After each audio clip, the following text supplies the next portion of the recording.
Good evening, race fans. Urban Pirate here with Black Flag TV, and it is Saturday evening and time for the phenomenal Super Formula Series. And it's a very special one today. We've got a few guest entrants. Everyone is driving really cool classic F1 liveried cars. But I've actually got a guest with me this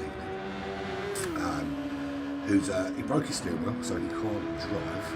So instead, he has decided to join us in commentary. So I'll invite him, and then you can listen to his dulcet tones. So TJ, you're going to join us this evening, I believe. Yeah, sure, mate. Why not? I have no steering wheel, so Good. Sounds like fun. So you can basically watch all the guys crashing at the back, and I can watch all the cool stuff in the front. Sounds like yeah, sure. Yeah, no problem. Right. First things first. Let's bring up the league tables, I suppose, so everyone knows what's going on. We'll bring up the rules first. That's the better idea, isn't it? So it is 3 20-minute races. Qualified starts in about a minute, actually, so we probably should crack on. 23 20-minute races. 2 from fastest first grid. Full stars, check.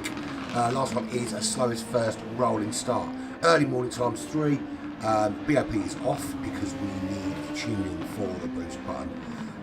Damage light, fuel and tyre wear times 3. Have to use 2 compounds. We're at Spa today, and this is round 2.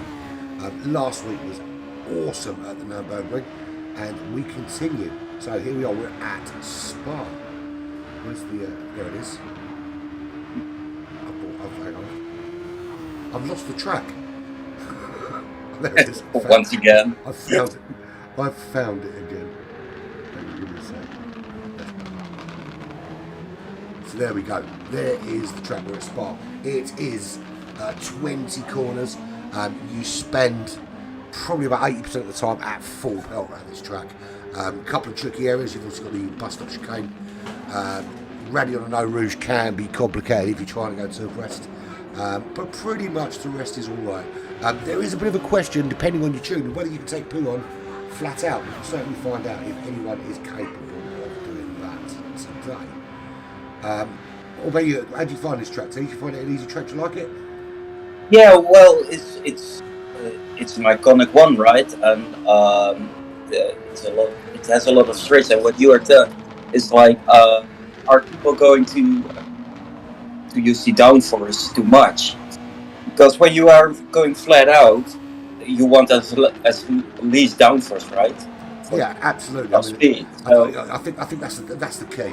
It's finding the balance around it, because you need that top speed, particularly up the Kemble Straight and round Blanchimont. You need that really high top speed. So ideally, what you should be doing is scrapping the downforce and maybe sacrificing a bit of time in the middle part of the racetrack to maximise your speed lanes. But I suppose it depends on your strategy as well. It's a total difference what we have saw last week, right? On the Nürburgring. It's absolutely totally different. I mean, like last week it was all about cornering speed. Yeah. You've got one big straight there, but that's not the sort of being and end all of that lap.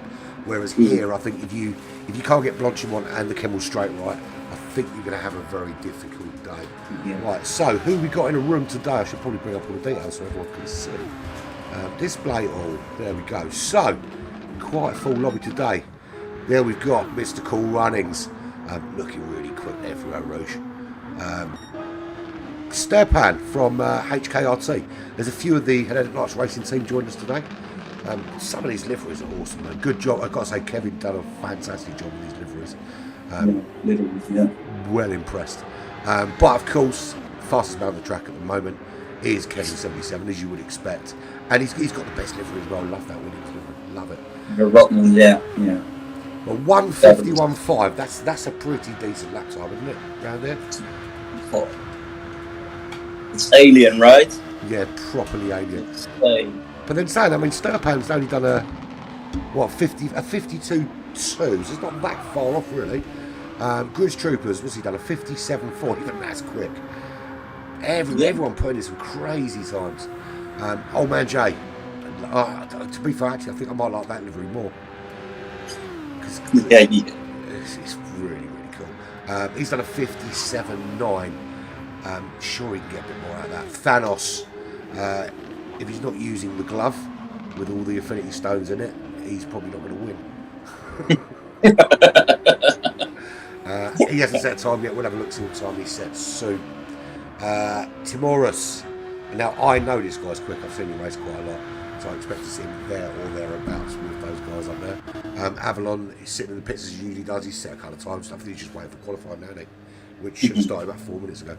He's probably saving fuel right now, right? Yeah, definitely saving fuel right now. Wiggy in the Mercedes, Ferrari livery. Yellow sausages, and that's really cool, that is. So that's not the Arrows one, is it? I can't remember what Kevin said it was. And then showing you and me in the room, but we're not racing. So 10 on the racetrack today, which is what did we have last week? We had 7 or 8 last week. So I thought 8, but I'm not sure. Yeah, I thought 8. I've got the information in front of me. I could look it up. Hang on. Well, you're the main host, so it's your. We had 7 last week. Okay. Yeah, so we're 3 up this week. So I suppose there's 3 the 3 Greek guys that have joined us. They've increased the numbers and. Yeah, and I think that you can confirm that it will be interesting because this is the first time they race with us, and how are they going to behave on the race? Are they a bit more defensive and they don't go flat out into the corners? Or well, I think the fact that they race for Kevin's team, HKR, that says a lot about their character, because they wouldn't be racing with him if they were dicks. Absolutely. And I've seen Timorus race quite a bit. I'm sure I've done a couple with Sturpanin as well. Thanos, I don't think I've seen them race. But from what I've seen so far, they look like clean, fast, good races. Really. Nothing more to say on that, really. Really looking forward to it. I think it's going to be awesome. I think this whole series is going to be brilliant. Really good. Yeah, definitely. It's totally different. If you look back, we started with a mix of a GR3 and a GR4 Cup. And we did a multiple series. But this one is totally different. And that is what people enjoy. So we have also a few places left for the series, so if you are here and you want to join a racing team, you are more than welcome. Yeah, absolutely. It would be nice if every single race had a full lobby. I mean, look, I don't want to ever turn anyone away, but it'd be a nice position to be in to say to somebody, I'm sorry, you're on the reserve list. That's much cooler than streaming races with 3 people in it. Imagine when we can fill like 2 full lobbies, right? Yeah, do you know, one day that'd be awesome if we got to that stage. But I don't want the team to grow really quickly and we end up with a load of dickheads. I quite like it that we've got this kind of good balance at the moment. Yeah. But we'll see. Yeah. At the end of the day, if you build it, they will come. So who's looking quick? Obviously, Kevin's looking quick. He's now gone to 150.1. Running is now coming in. Oh, he's hit the grass. Who's that? Cool Runnings. Cool Runnings, yeah. Unfortunately. Gets himself back on the track though. Time to settle. Well, to be fair, he's done a couple of quick laps as well. Yeah, he's really quick on this lap. I think he'll do it. The funny thing was, if you look at the last race, and this isn't the first time, he forgot he had a boost button. And I remember when we did this same race with those. I think he's about to start qualifying. We did exactly the same race with the group that shall not be named. And in the first race there, he didn't have a boost button either. And the only reason he found out about the boost button is because his wife was watching the stream and heard me asking why he wasn't using it. But the irony is, he was faster when he wasn't using it, because he finished much higher in the first race. And then for some reason, he slowed down when he had the boost button available. Yeah, but maybe he was leaving his full focus to that button or something like that, you know? Maybe it's just that simple. It's like wrong places. Well, everyone when they go into sim racing, the first thing they do is driving manual and learning how to steer, learning how the wheel works. And then you go to the next step, and it's like going on manual, right? But maybe, and then you have to learn it. But when you have the first time that overtake button, well, maybe he had some issues with it. I don't know. Maybe that's it. You can't drive with an overtake button. Well, we'll see today. If he uses it for the first 2 races and he finishes last, then he should turn it off for the last race and see what happens. Yeah, I'd love to see. So we are finally. I think if I can make a battle someone, well, obviously I think that Kevin is probably going to be first, but I think Wiggy is out for revenge because of his Atenza disaster this Monday. Yeah, I think so. The thing is, a lot of people. You look down the order here. They're all fast guys. We know. I mean, Wiggy's won championships before. Yellow Sausages has been there or thereabouts, won championships before. Avalon has as well. They're all quick guys. They're all capable of chucking in incredibly quick times. So I think it's going to come down. It's going to come down to raw speed, of course it is. But to a certain extent, it also comes down to race strategy. And the one thing we can say about Avalon is, absolutely, where he does lack, and I mean this with all the best intentions. In the areas where he does lack pace, he makes up for that twice as much with his ability to save tyre and fuel. Because I don't think there's anybody in the group as good as him at doing that. No, definitely. I think he's maybe some people don't agree with it, but I think that Patrick is even better on fuel save wise. He's better than Kevin. Patrick. I think so.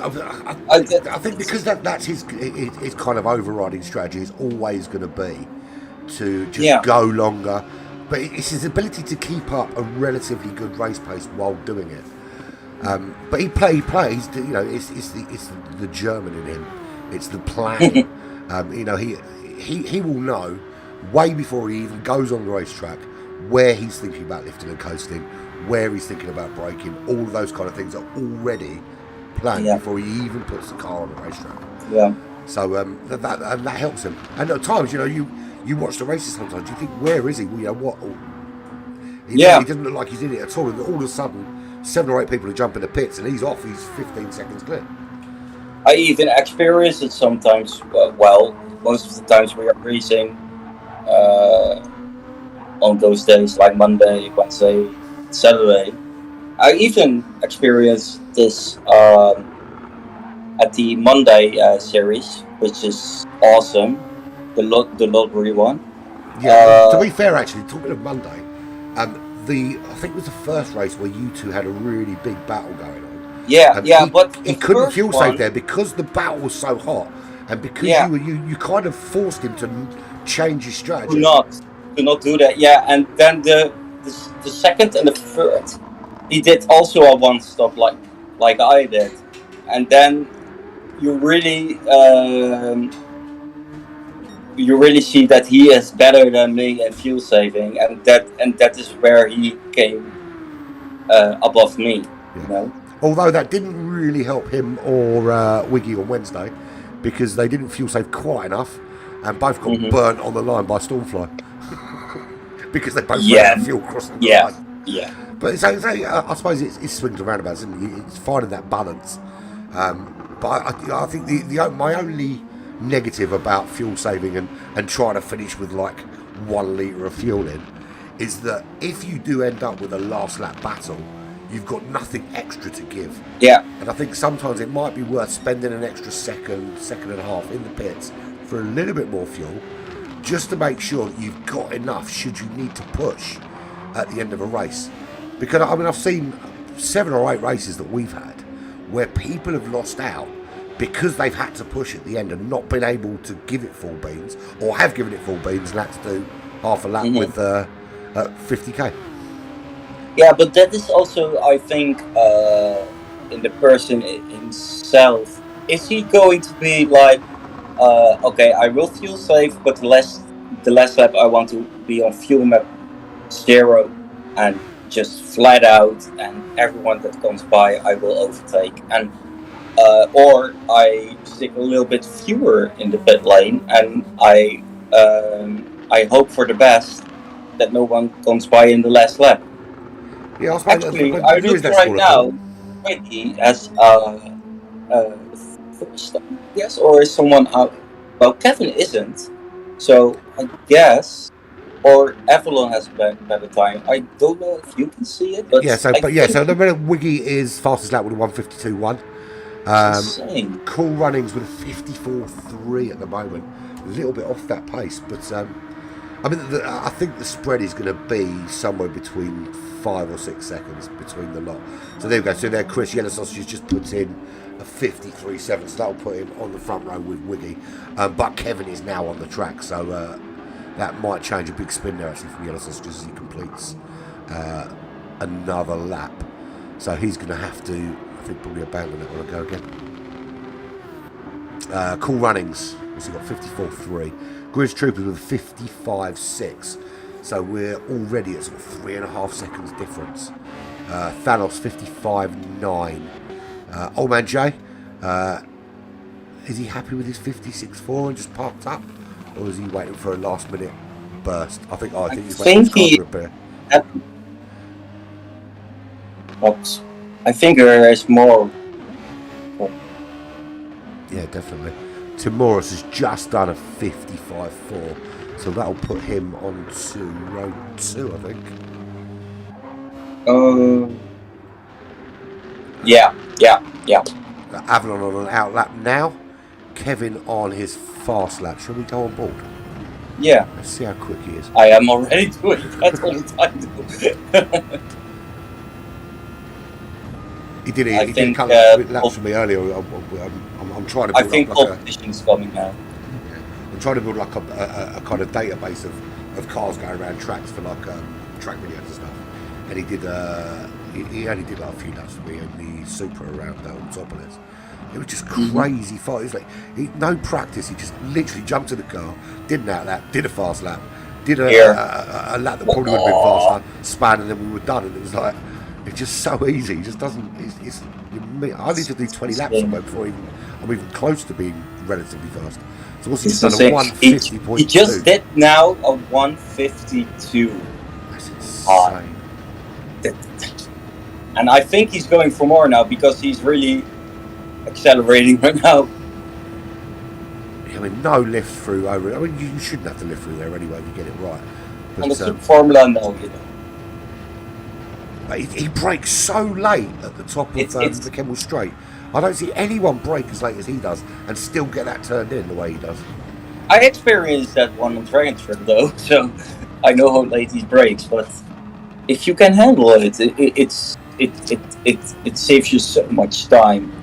So if you do the camera view from the front of the car, so you can't see any of the car, like we've got on the stream now, it's almost like someone's fast forwarding a video. Yeah, it's insane, just how much speed he carries. It's like every corner. You know those POV cams from the on some people on the roller coasters, right? Yeah. And then it's speeding up, like you say. But those also those Super Formula cars are really steering so sharp and brake so hard and fast. It's really like an adrenaline rush when you are racing on like this track also. Like Eau Rouge, it's really like, whoa, what's happening? I don't like to swear in this one.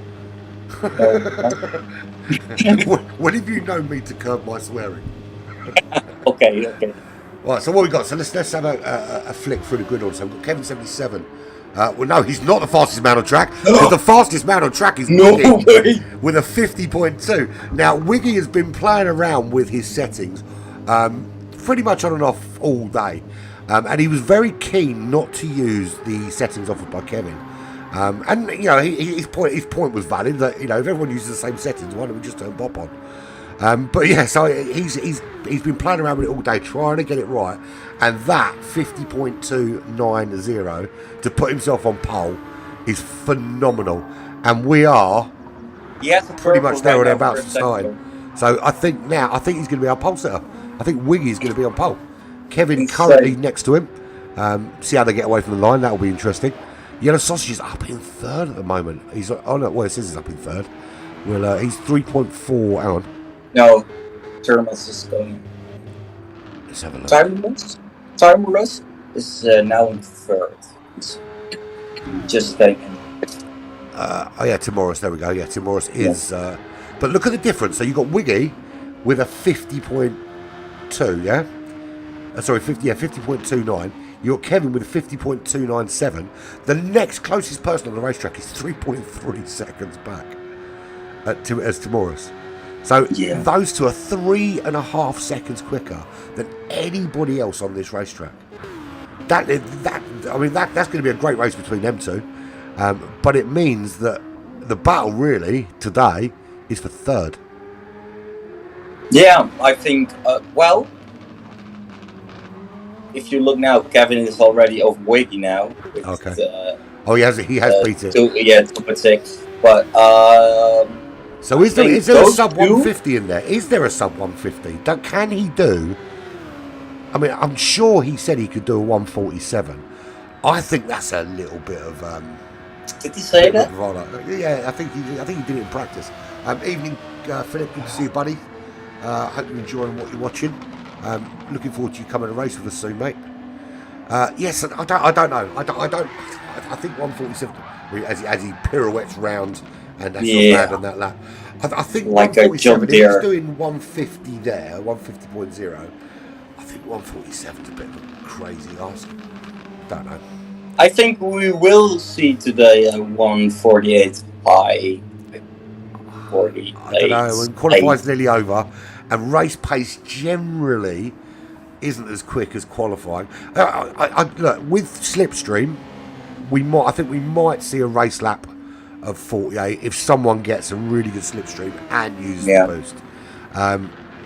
Don't know though. The problem is, if they go balls out like that, they're going to rip the shit out of tyres. They're going to have to pit earlier than they would like to. Going to mess with their strategy. So I don't know. And it really, I think it depends how quickly the front two go out and those chasing them, how quickly they decide to get on it and chase them too. Because if everybody goes for a sort of more measured strategy where they kind of hold back and save a bit of fuel and sort of ramp up the pace as the race goes on, that'll play into the hands of the people, the fuel savers. So people like Wiggy are good, people who Yellow Sausages, Avalon, those guys are really good at saving fuel. That will play into their hands more. If the pace goes big early and they're absolutely melting it, I think those guys will then have to kind of rethink their strategy. Yeah. Well, you spoke of Yellow Sausages. Do you know how his leg is? What, is he going with a pet or is he going the pedals? Sorry, say that again? Since Yellow Sausages had an injury, right? Yeah. Is he going now with the pet, or is he No, he's going with pedals? He's using the pedal still, but he's doing it 1 foot. Wow. So okay, guys. I don't know how much you remember racing with Chris back in the old place. No, don't. I never did one race because it was already over. So, race begins. Kevin on pole. Wiggy second. Stepan in third. Avalon fourth. Timoris, whatever it is. He's in fifth. Yellow Sausage sixth. Cool Running seventh. Thanos in eighth. Grizz in ninth. And Old Man Jay at the rear of the pack. That's 5 lights. We're on board with Thanos now. And they are away. Going to have to jump out and jump back in because you can't get the right bloody view otherwise. The runnings is really bad. This start was really bad. But Bristol was who's that big spin there? Who was that with the big spin? Oh my god, who was it? Well, that's Avalon with a massive... Avalon! 2 big spins and he's facing the wrong way. It's all gone horribly wrong for him. No. That is not a great start for Avalon. A lot of work for him to do. Loads of damage, lighting up those rear tyres as well. But out front, Kevin 77 and Wiggy, first and second. Stepan staying with them at the moment. Gaps very, very, very close. Yellow Sausages up there in fourth, ahead of Timoris. Timoris in fifth place. Thanos already about 1.1 seconds back from his countryman and teammate Timoris. Old Man Jay in seventh. Grizz Troopers in eighth. Cool Runnings in a bad start as well. He's back in ninth place. And at the moment, Avalon is 18 seconds back. Absolute disastrous start for him. Not what he was planning when he opened the lobby 45 minutes ago. 45 minutes ago. He also has a penalty of 1 second. Don't know where that for is. Oh, the big spin from Old Man Jay! And almost takes out a couple of cars with him. But he is now back running. So that puts him down to ninth place with Cool Runnings moving up to eighth. Big spin there. That was not good news for him. But Kevin's still in the lead, and he's not having it all his own way. Wiggy is sticking with him. The gap is about a second, but it's not opening up hugely at the moment. Stepan also staying with them. So the top three now, it's 1.6 seconds between the top three and everybody else. But at the moment, Yellow Sausage is best of the rest. 1.6 seconds already. So he's already broken the slipstream from the car behind, which as they're now coming through Eau Rouge is exactly what you want, because you're not giving up anything to the guy behind you.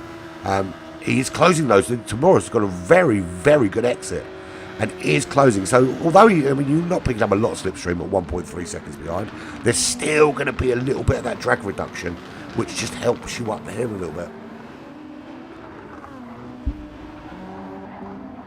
Looking down the order, Avalon's closed that gap already to Jay. 10.9 seconds is the gap now.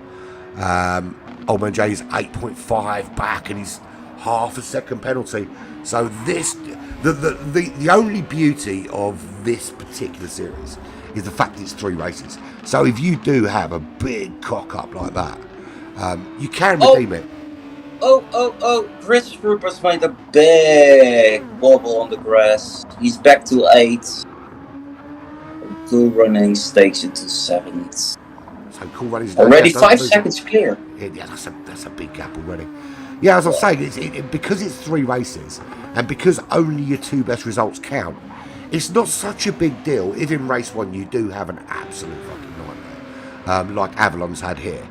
He can basically use this race now just to kind of find his pace, find his line, see how he can kind of manage the pace and manage the fuel and everything else under race conditions, and take that knowledge into race 2 and 3 and still get very good points. So it's not a disaster at this stage, I don't think.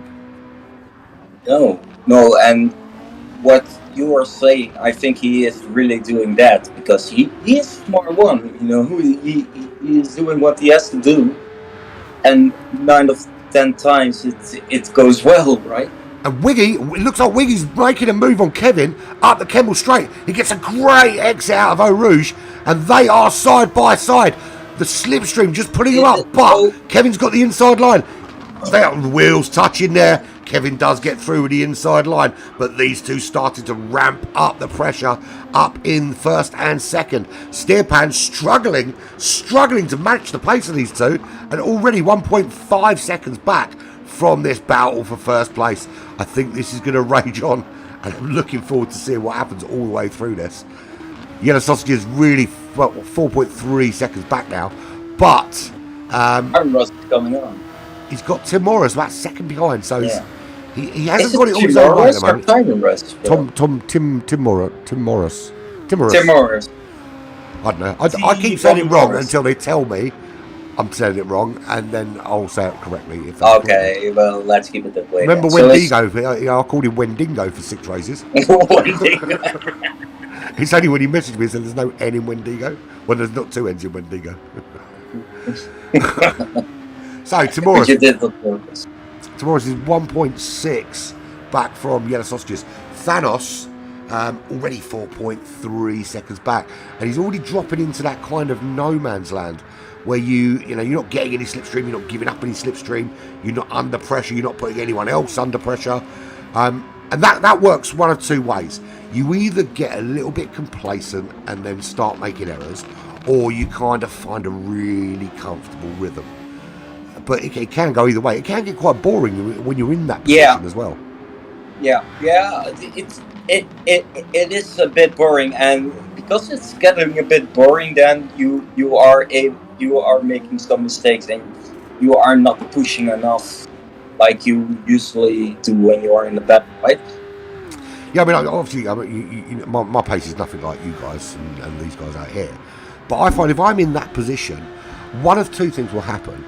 If I start to see the gap closing a little bit, sometimes I'll over push. So rather than do the sensible thing, which is just keep churning in the laps and hoping someone ahead has a problem, or trying to do something in the pit stops, if I start to see the gap closing, I kind of over push, and then that ends up fucking up, and then you end up dropping 2 or 3 places further back.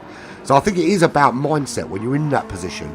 Is just to kind of relax your mind and just keep churning the laps in and wait for the opportunity. Cool runnings at the moment. I told you, he's got boost. He hasn't used it though. He hasn't used any of it. Jay and Chris Troopers are in an insane battle at the moment. They touch each other, and now... Well, Chris Troopers... Was Chris Troopers already in 8th place? I don't know. He was, yes. So Chris Troopers... Yeah, he was. Jay, okay, so Old Man Jay's actually closed right on. Avalon has closed the gap as well. So this is an interesting battle, actually, because usually when you've got Avalon coming behind you like that, you're being lapped. Yeah, it's a blue flag. But Jay's under no obligation to move over, and I know that he won't. If he sees Avalon coming behind him and Avalon's in the top 3, he'll gladly move over. Yeah. This is one scenario where he's going to say, absolutely fucking not. If you want to pass me... Oh, Patrick! Oh, no. And Patrick pushing massive off, and there he goes, sliding across the grass. Oh. Big off from him. So that's the other thing, is you get that kind of washout when you're in the slipstream of another car. You get that kind of wash, and it can, particularly in these single-seaters, can affect your stability into a corner because you don't have the same air pushing the car down into the road. So that's a big off for Avalon. So all that work to close the gap. But in saying that, Chris Troopers has built an 11% gap. So Jay had a problem as well. So it looks like Jay's had a big off. He had exactly same damage on the same parts as Avalon had. That's also... Oh, and Avalon makes you spin. Oh, no. It's the old adage, we were talking about it earlier actually. When you drive angry, and I think this is him driving angry. So maybe what he needs to do in between these next 2 races, take 5 minutes, go to a fag, get a drink on board, sit down, put your qualifying lap in, and don't start do this again. In real life. And don't drive like that in real life. So Kevin's opened that gap up now, 1.2 seconds. So in terms of fuel, everyone's running softs, I think. I don't think anyone's opted for a harder compound. No. Let me check real quick. Everyone's started Everyone on softs. Yeah.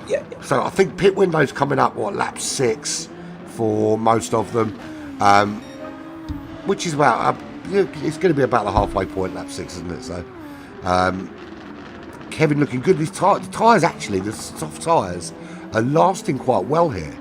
So they're going to have to do half the race, I expect, on...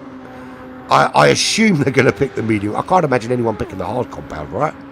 No, they will never do that. No. It would be fun to watch the Wiggy stupidity. is now in the slipstream. Yeah. No, it's too far away, but he makes some shifts. Yeah, I mean, the thing is, he needs a slipstream now to save fuel, because if you look at Kevin's fuel there, he has got at least... I mean, he can go to lap 7. If he looks after that, he can take this car to lap 7. Wiggy has to pit this lap. So that's the change of strategy right there. So he's going to have 1 lap more on the slower tyres. But it really depends what sort of lap time Kevin puts in the next lap. He's currently not got the fastest lap of the race. Fastest lap is a 150.8, and that's Wiggy. Kevin's fastest lap is a 51.1. Now, we know he's faster than that. We know he can do. But Wiggy's obviously had the benefit of Slipstream as well, which has helped. But Sturpan seems to have kind of... And he's in that no man's land thing now. But he's in a comfortable no man's land because he knows all he has to do... I'm assuming he's here. He could be a she, actually. I think Sturpan might be a she. Now, he is having an absolute shocker, Philip. You're absolutely right. He's having a really bad race. Really? But Philip, we've got to say, because there's 3 races, if he can get his head together... He can turn this around in race 2 and 3. But yeah, so back to Sturpan. I have a feeling Sturpan's not male. I could be wrong. Look at the number 7 and 6 and the big battle going. Oh, there is a big battle there. So Thanos under pressure from Cool Runnings. Cool Runnings not having any of it. New boy Thanos comes in. Cool Runnings says, you are not taking my place as the king of the midfield, and he wants that 6th place back. So Wiggy, Yellow Sausages both in the pits. So all change out front as Kevin goes off up the road. Sturpan up into 2nd. Cool Runnings making that move into the bus stop chicane. What a move there. Doesn't hold it though. Thanos had the inside line and kept the inside line. Is there another opportunity into turn 1? Doesn't look like Cool Runnings is close enough here. A bit slower. And it looked to me like he got a bit bogged down there because you see the sparks coming. Yeah. But was it actually good enough? No, he is out of the slipstream. No, he's well out at 1.3. He had a really bad exit from the bus stop chicane. I think the problem is because he had to take the first part of the chicane with such a tight angle, he had to slow the car so much more. Mm-hmm. And that obviously gave Thanos a much better exit and allowed him to pull away. But so fuel wise, everyone that's left on track will have to pit this lap. Kevin's going to have to do a little bit of fuel management just for these last few corners. And round Blanchimont, Sturpan, even less fuel on board with Sturpan. Sturpan might be a little bit squeaky bum, thinking about whether they're going to make it to the pits. Timoris up to 3rd at the moment, will come in the pits. Again, another issue, will they make it? A lot of fuel saving in this last part of the first stint. So Wiggy back out in 4th. He's 29.3 seconds. Joe's got on the hards. Yeah. Interesting choice. Bearing in mind it's a 20-minute race. Yeah. So Wiggy's 29.2. Where does that put him when Kevin comes out? So Kevin in the pits now. How close is Wiggy going to be? Thanos hasn't got fuel, mate. Thanos is in the same position as everyone else now, Philip, unfortunately. So Wiggy on the outlap is on a charge. Everyone ahead of him in the pits. Here he comes. He's through the bus stop chicane. Is he going to take the lead of this race? He's up into 3rd. Doesn't look like anyone's leaving the pits anytime soon. Kevin's still in the pits. Wiggy's through into the lead of this race. Just. Don't think it's going to last. It looks like Kevin's coming out of the pits. They're coming side by side. Wiggy does take the lead. He had the momentum. So he is going to, if he can keep the distance between them here, he's not giving any slipstream to Kevin. Kevin's on new medium tyres that aren't yet quite up to speed. 3/4 of a tank he's put on board. I think that's probably about right because they're going to start pushing here. There's 5 minutes left. So, but Andy, in the meantime, when you were yelling, Thanos and Cool Runnings had a little bit of a collision in the last chicane, and they went pitting straight away. And maybe someone is annoyed because they are going to like 0.5 seconds away from each other, and they are now going in over. The gap's much bigger. What is it? Thanos and Cool Runnings having the battle. So this is certainly going to rage on because Cool Runnings is ahead of him at the moment. Thanos in that slipstream though, up that really long straight. Will he have an opportunity into the right hand?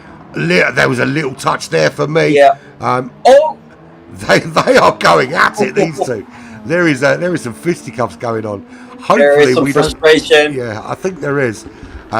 Hopefully this doesn't escalate, and hopefully we don't need to have any stewards involved. But we've got a very clear policy now. The clear policy is if you're behind and you hit somebody, it's your fault. So is it? That's exactly the easiest way. It's the easiest way to do it because that's how the insurance company would assess it. So that's how we're going to assess it.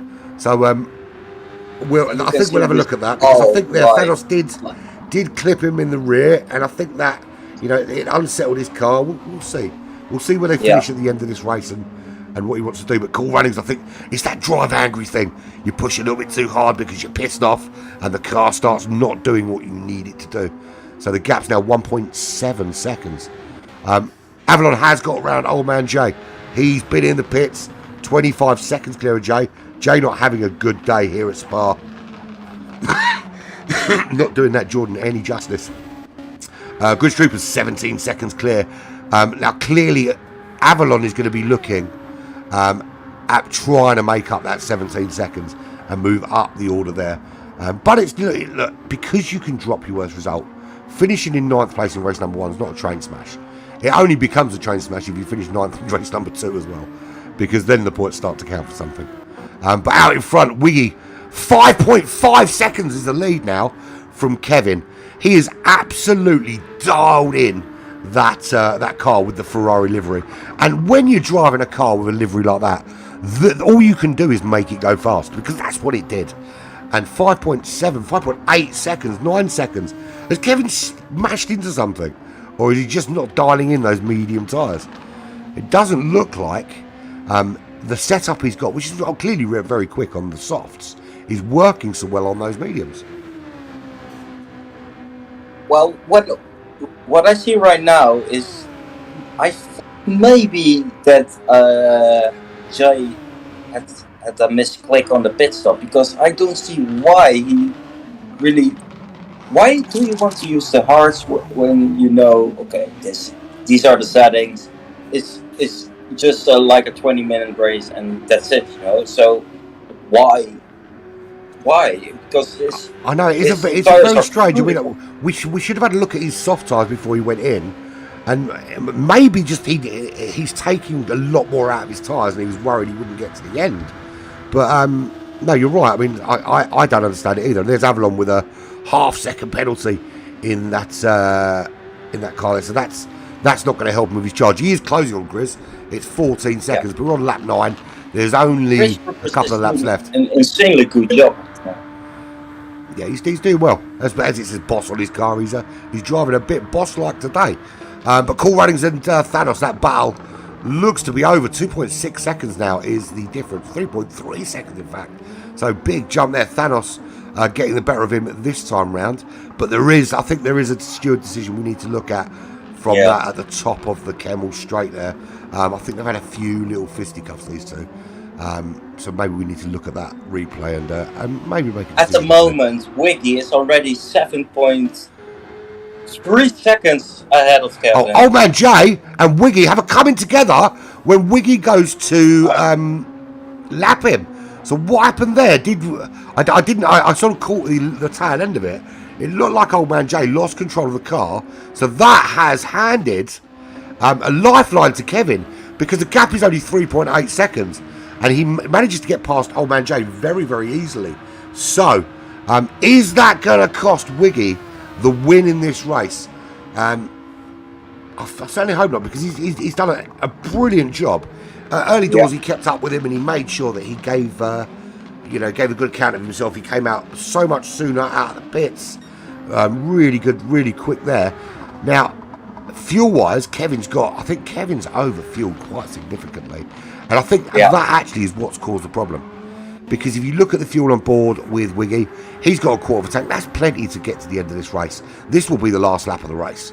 So, however, he is already gained in one sector already a half of a second Wiggy did. So, I think the strategy on how he tuned his car and how he uses the fuel and the throttle, it's really a good move on this lap, on this circuit, you know.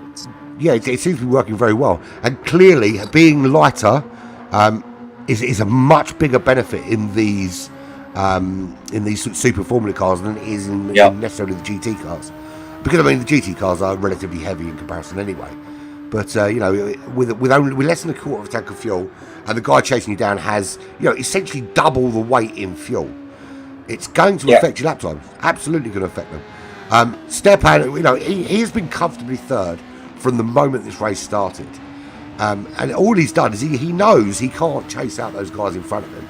So he's done the sensible thing, which is just to make sure the guy in fourth can't catch him. Guarantees a decent haul of points. But again, Yellowstone's just done very well. He's sitting there comfortably in fourth. Timoris not able to make any inroads towards that top four. But he's going to be looking at the board and thinking, well, look, there's 10 races out here. I'm in the top half. Yeah. So good, certainly good performance in that race. Thanos and Cool Runnings. They went a little bit Tyson Fury and I'd say Tyson Fury and Andy Joshua, but Andy Joshua was too pussy to fight Tyson Fury. So we got Tyson Fury and John Fury as dad. I'm sure they fight a lot. Cool Runnings 4.1 seconds behind. Grizz Troopers, good sort. Do you know what? 8th for Grizz Troopers, good in a room of 10. And I know that Jay and Grizz won't be offended by this. Usually you expect to see those two are the guys racing at the back. Yeah. So the fact that somebody else is further back is always a bonus. And I race back there on a very regular basis. And there's nothing better than seeing one of the guys that's always in front of you 12 seconds behind you on the last lap. Avalon had an absolute stinker of a race today. A lot of lessons to learn for race number 2. Really imagine how Avalon feels right now, because last Monday it was first place on that trial mountain. So it was. I mean, and Wednesday as well. Very, very quick on Wednesday. But sometimes it's difference in tracks. It's difference in car setups. Some tracks are better.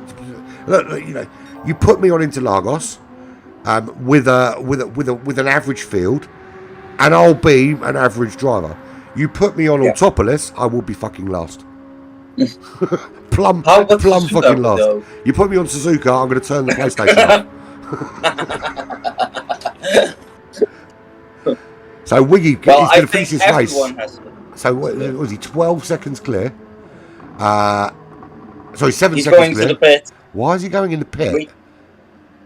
And it looks to me like they've set this up for a half-hour race, not a 20-minute race.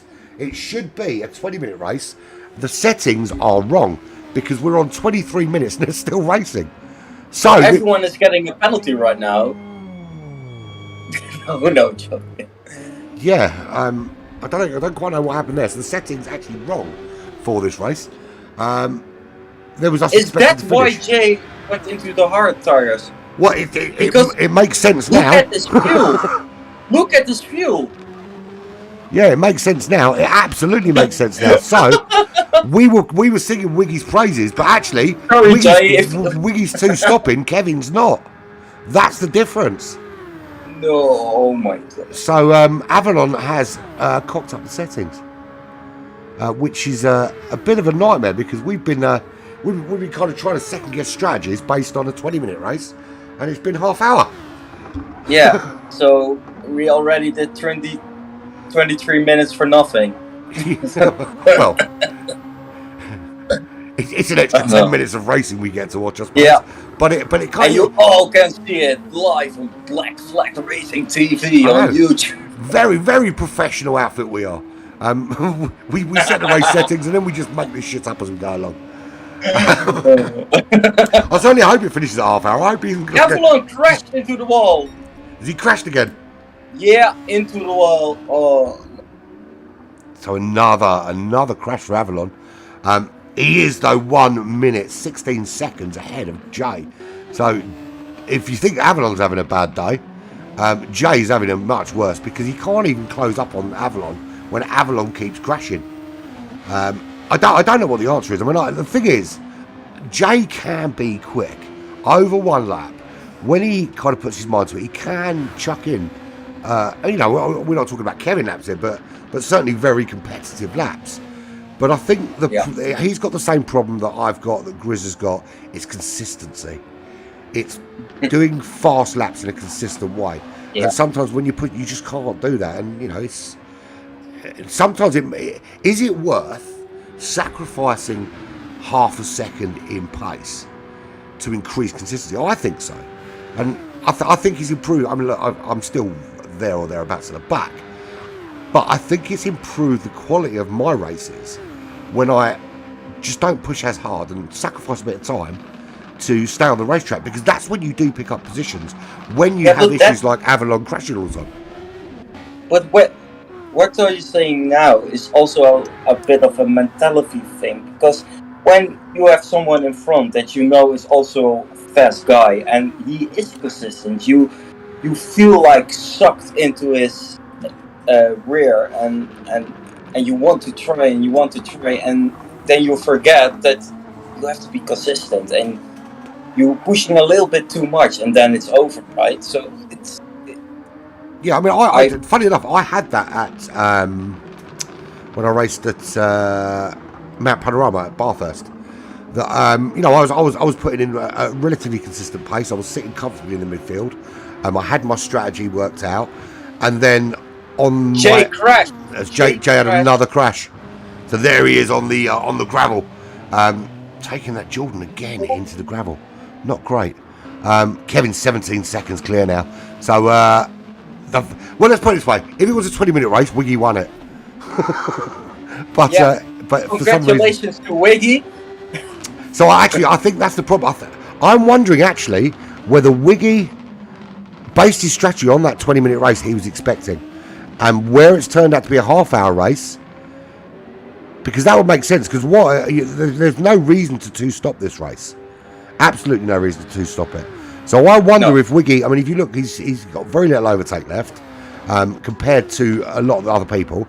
I'm wondering whether Wiggy has actually based his entire strategy on the race being the correct settings, and then when it wasn't, it screwed up his race. Yeah. But do you think that everyone was not informed of this, or? Well, for want of a better expression, it's not like it is the settings aren't advertised, and it's not like we haven't already done a race with these settings. And we've been in many practice rooms today with them, and everyone knows it was 20 minutes, and I'm pretty sure we were discussing 3 times 20 minutes racing on the party chat before we started. So yeah, we did. I don't know. It's long been a little niggle of mine that we can't get little issues like just getting the lobbies correct. Once we've agreed the settings, they should be the settings, and we should just stick to it. I understand that sometimes things go wrong, but it can. I mean, it's definitely for me. I think this has cost Wiggy a win, because Wiggy has set out with a game plan based on 20 minutes, and his big spin from Wiggy puts his car into the wall. Now, does that bring Sturpan into it? Because Sturpan is 7.5 seconds. Well, I say 7.5. That's now 4.5 seconds behind Wiggy. Is that going to bring him right into contention in this race? Is sitting there comfortably doing your job in third going to turn into a second place? Because the gap is now under 2 seconds. It was 7 seconds. Wiggy needs to get that car back up to pace and start pulling away again. He is still the fastest man on track. He's still got a 50.8, which nobody's even close to. I mean, Kevin's pace is around the sort of mid-52s. So Wiggy not challenged in terms of 1 lap pace, but he's only 1.3 seconds clear of Sturpan now. Second time now I see him going into the gravel. He's really not on his best day. Luckily, we have another race after this. Hopefully, they make it 20 minutes as it should be. Or they do now 1 hour race. No, they won't. I've just seen your comment, Stormfly. You can tell him to his face that he is. I'm not going to say that on. I'm not going to be recorded saying that. You coming in for race number 2? Excellent news. What did he just say? He called. He said Avalon was a shit host. Well, that is debatable at this moment. Yeah. So we now hit the 30-minute mark, and we are now on the final lap. So Cool Runnings has finished. Grizz Troopers will have finished. Avalon Shadow eventually in 35 seconds will finish. Oh, Stefan had a really big. Oh no. So Kevin in the lead, 24 seconds clear. I don't know. I'm wondering. I was thinking, should I just award the positions based on 20 minutes acceleration play? But the problem with that is if other people have set their strategy on half an hour, then it's unfair on them. Yeah, but those are not the rules that were given. I think we should talk to those guys, and if it was confirmed that everyone knows that it is 30 minutes race, let's leave it that way for once. But if it is really what you are saying, that Wiggy was really thinking it was a 20-minute race, I think he should be awarded with first place. Yeah, but then if Kevin is basing his strategy on 30 minutes, it would be unfair on him because he did nothing wrong. There is nothing wrong with kicking your dinner guests out and telling them you've got a race, Stormfly. In fact, it's rude of them to come round and have dinner when there's racing to be done, to be fair. I'd never invite them round again. So Thanos is the only one left to finish. He'll finish in 6th place. So, Kevin from Wiggy from Stepan. Yellow Sausages in 4th. Good solid race from him. Timoros in 5th. Thanos will finish in 6th. Cool Runnings in 7th. Big ding dong battle with Thanos. Looking forward to seeing them two kicking off again. Good Scoopers in 8th. Avalon with an absolute nightmare. Absolute nightmare. That is the same sort of nightmare that 14-year-old girls had when R. Kelly came to their birthday party. And Old Man Jay in last place. So there we go. So that's the end of race number 1, which for some reason was 10 minutes longer than it should have been.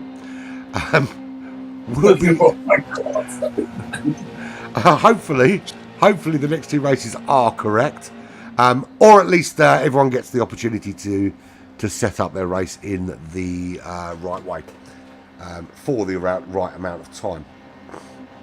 So what we look at? I guess they will do now a 5-minute break. Generally, that's what will happen.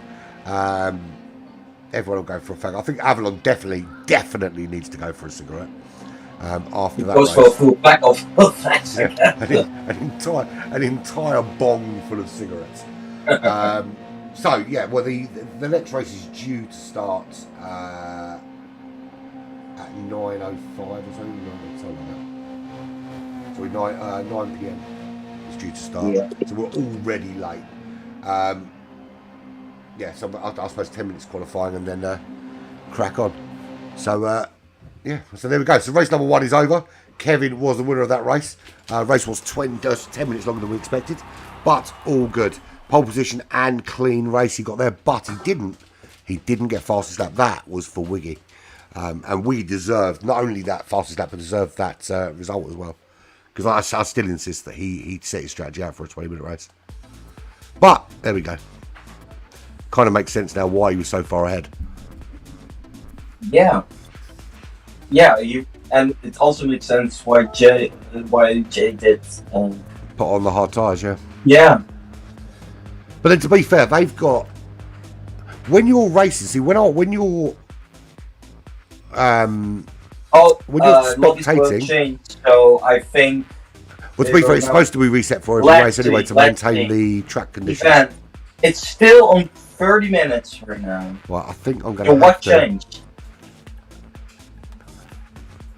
Do you know what? If they want to do 30 minutes, let them do 30 minutes. But then every race from now on will be 30 minutes. No, but he did change the lobby settings. Yeah, so, because the lobby needs to be reset before every race to maintain the track conditions. Yeah. The refueling speed's wrong as well. It should be 20 litres a second.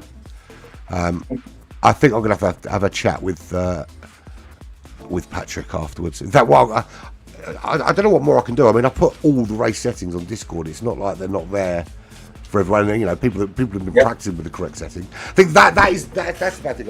I know we had a bit of a thing with one of the drivers in Black Flag Bullshit who got the hump and left because he'd been practicing for 4 hours on the settings and the settings slightly changed. But I kind of feel where he's coming from is that, you know, if you do all your preparation for a race and you do it based on the settings you're expecting, and then the host does the settings differently, I can see why you It's get fine. pissed off with that, because you Yeah. you set out your plan, you set up your car, particularly when you got. I mean, if you're BOP, not so much, but when you're tuning your car for a specific kind of race as well, you can see how you get pissed off. Yeah. So I do think we need to. I think as a group we need to get on top of that, and that once the settings are set in stone, whether you like them or not, they're the settings. They're the ones that are set out for the race. Get on with it. I totally, I think that we should have a standard host that is really into the rules, looking at, okay, this is it, and maybe even going into it with you, Andy, and setting the settings up for the race. Yeah, maybe. So everything is settled. I think the problem we've got So, with getting lobbies set up is that it's only a limited number of people that can run the lobbies, and I can't run the lobbies. One, because of the streaming side of things, it makes things difficult, but also because you have this issue with the cross-platform that if you're on PS5, some PS4 people can't join your lobby. So it is better that the lobbies are more stable when it's run by someone with a PS4. So everyone here, if you're listening, listen to Andy, very useful. Yeah. And join Black Flag e-racing. Yeah. I think I'm gonna set the lobbies. I'm gonna set the lobby up and I'm gonna put it there, and anyone that wants to host it can come into that room and save those settings, and they're the settings they use. Or maybe I think at the weekend maybe. No offense, Patrick, but maybe Jay could host them because Jay's quite good at copying the settings. But anyway, moving on. They are back on the track. They are qualifying for the second time. It will be, I think. Let me just check. I'm sure he's put a note up. Quali start in 8 minutes. So he's going for. That's a definite 2 fag break. That's 2 fag and a P break. That is. So we will leave you with who's on track. Stormfly, who's joined us for race number 2, gave his dinner guests a little bit more respect than he gave us, which I'm not happy about. I won't have it. But I am going to go and have a quick smoke, and I'll be back shortly. You're basically left with TJ. So if all my subscribers leave by the time I get back, I'm also going for so entertain them. No. Oh.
Stop.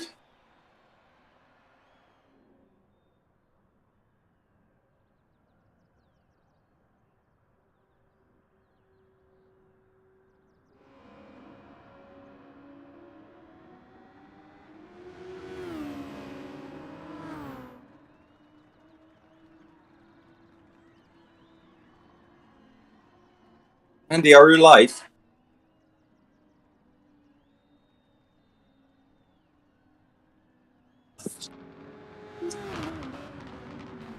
I'm back, bitches. Apologies I was gone so long. We've got a new oven, and I'm the only person in the house that's worked out how to use it because it was built by a fucking genius. Definitely not. No, it's really... No, don't get me wrong. This oven is really fucking confusing. You've got like a little tray you can put in to turn it into 2 ovens, and then you've got like a whole host of settings. And the Wi-Fi bit of it is even worse. It's crazy hard. I had to read the manual 3 times so we can work it out. Philip, I was going to check the settings, but if these guys want to race for 30 minutes, I'm quite happy to let them do it. But then every race from now on will be 30 minutes. Yeah, so basically that's it. So, why is it? Oh, it's gone to 25 minutes now. I don't know why. Yeah, so I don't know. I don't know what the answer is. Basically, read the settings and set it up properly. Yeah. So where are we at? Have they started qualifying yet? Well, I think they already did, because if you look at the bottom left, only 3 minutes, 18, 19, 20. So I think they actually did. Cool. So we've got 11 now instead of 10. Stormfly has kicked his dinner guests out and joined us for some racing. So that should make for an interesting 1, 2, 3 now. Yeah. Because Sturpan, I mean, let's face it, Sturpan was pretty quick. But is Sturpan quicker than Stormfly? That's the question. We know Stormfly. When Stormfly's got the right car underneath him at the right track, it's always a very good battle between him and Kevin. But it's not a Genesis engine right now on that. No, he's not in the Genesis. Yeah, I mean, anyone that watches any of our videos, the GR4 has the GR4 lottery has kind of thrown up some interesting results because they didn't get to pick their car or pick their settings. They've kind of had to make do with what they've got, and it's meant that some people haven't been where they should be on the grid. But that all changes soon. Like me, like me. Yeah, like you being up near the front. So basically, after the race on Monday, straight after the race, I will bring up a list of 15 new cars. So none of the cars that are currently on the list will be in it. It'll be 15 new GR4 cars. If you really hate your car, you can ditch your car, you can put it in the bin. It won't go back on the wheel, and you can take the chance of getting a better car. But at least 7 of those cars are dog shit. So it is a big risk. So Kevin on pole again. Wiggy, Stormfly in 3rd. Sturpan moves down to 4th. Avalon 5th. Now, can Avalon get a better race this time? Timoros in 6th. Cool Running 7th. Thanos 8th. Old Man J 9th. Grid Troopers 10th. Yellow Sausages 11th. Didn't get a good qualifying time out. And we are away. Oh! Big spin from Yellow Sausages from the outset. Big spin. Hits the wall. But also Stormfly had a massive off. So Stormfly at the back of the pack. So not a great start from either of them. I think that it was Stormfly, to be honest, but don't know what happened there, but Stormfly did not get a good start. Maybe a little bit too much wine with dinner. Stefan on the back of Cool Runnings right now. Big battle. So also Sturpan looking to make a move. In fact, there's a few of those HKRT guys all battling out there, and Sturpan doesn't get past Cool Runnings. Cool Runnings stays in 4th place. Avalon up to 3rd. Much better start this time out. Much better start. Can he keep his head now? Keep the car on the track? I did call it. You know, you get to drop. We don't get to drop it. I just drop it for you. You get to keep your best 2 results. So maybe he knew that, and he's kept it for this race. And maybe that's why he had so many offs in the last race, because he was trying some new lines, possibly. So, no real change from the front 2 though. It is Kevin from Wiggy. Avalon Shadow, 1.7 already behind. He's got Cool Runnings for company. Cool Runnings in the slipstream of that car. Sturpan also sticking with that battle. Thanos is there. Now, is Thanos going to get past Sturpan and start troubling Cool Runnings? Good to see those two have a little battle again. A little bit of fisticuffs for those two would be nice.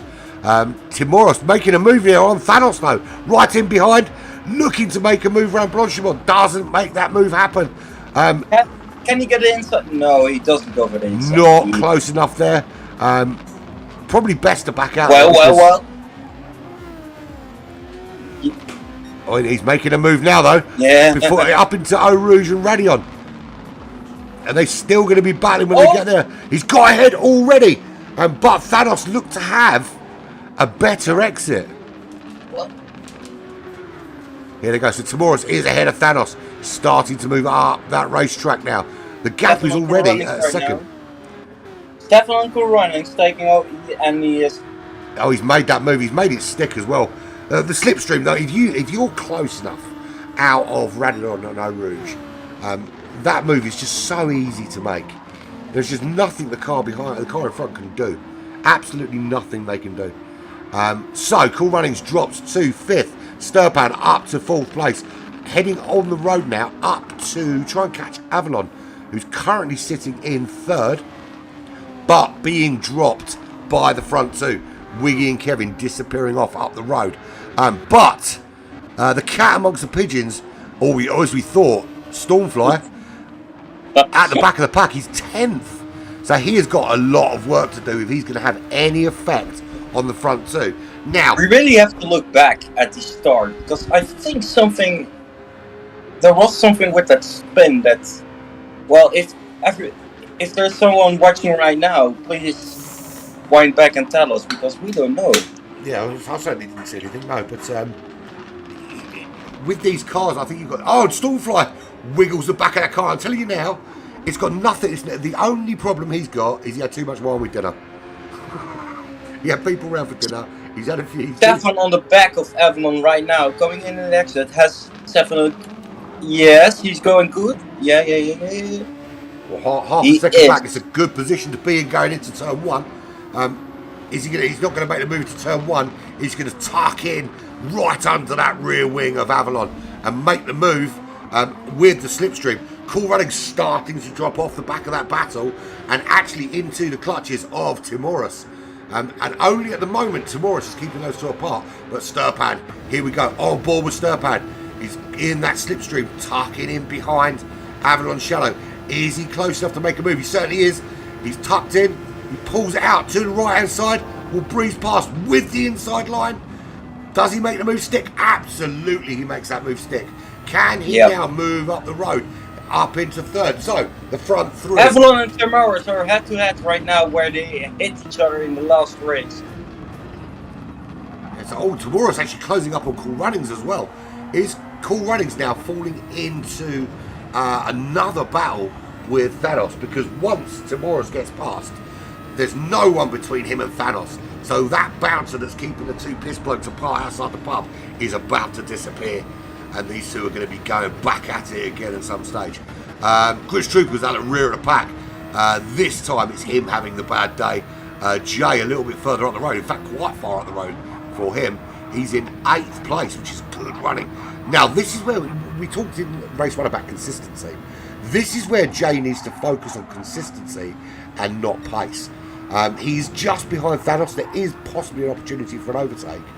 But I think what he needs to focus on now is just keeping the car on the road. Sacrifice some time. Yellow Sausage is going now.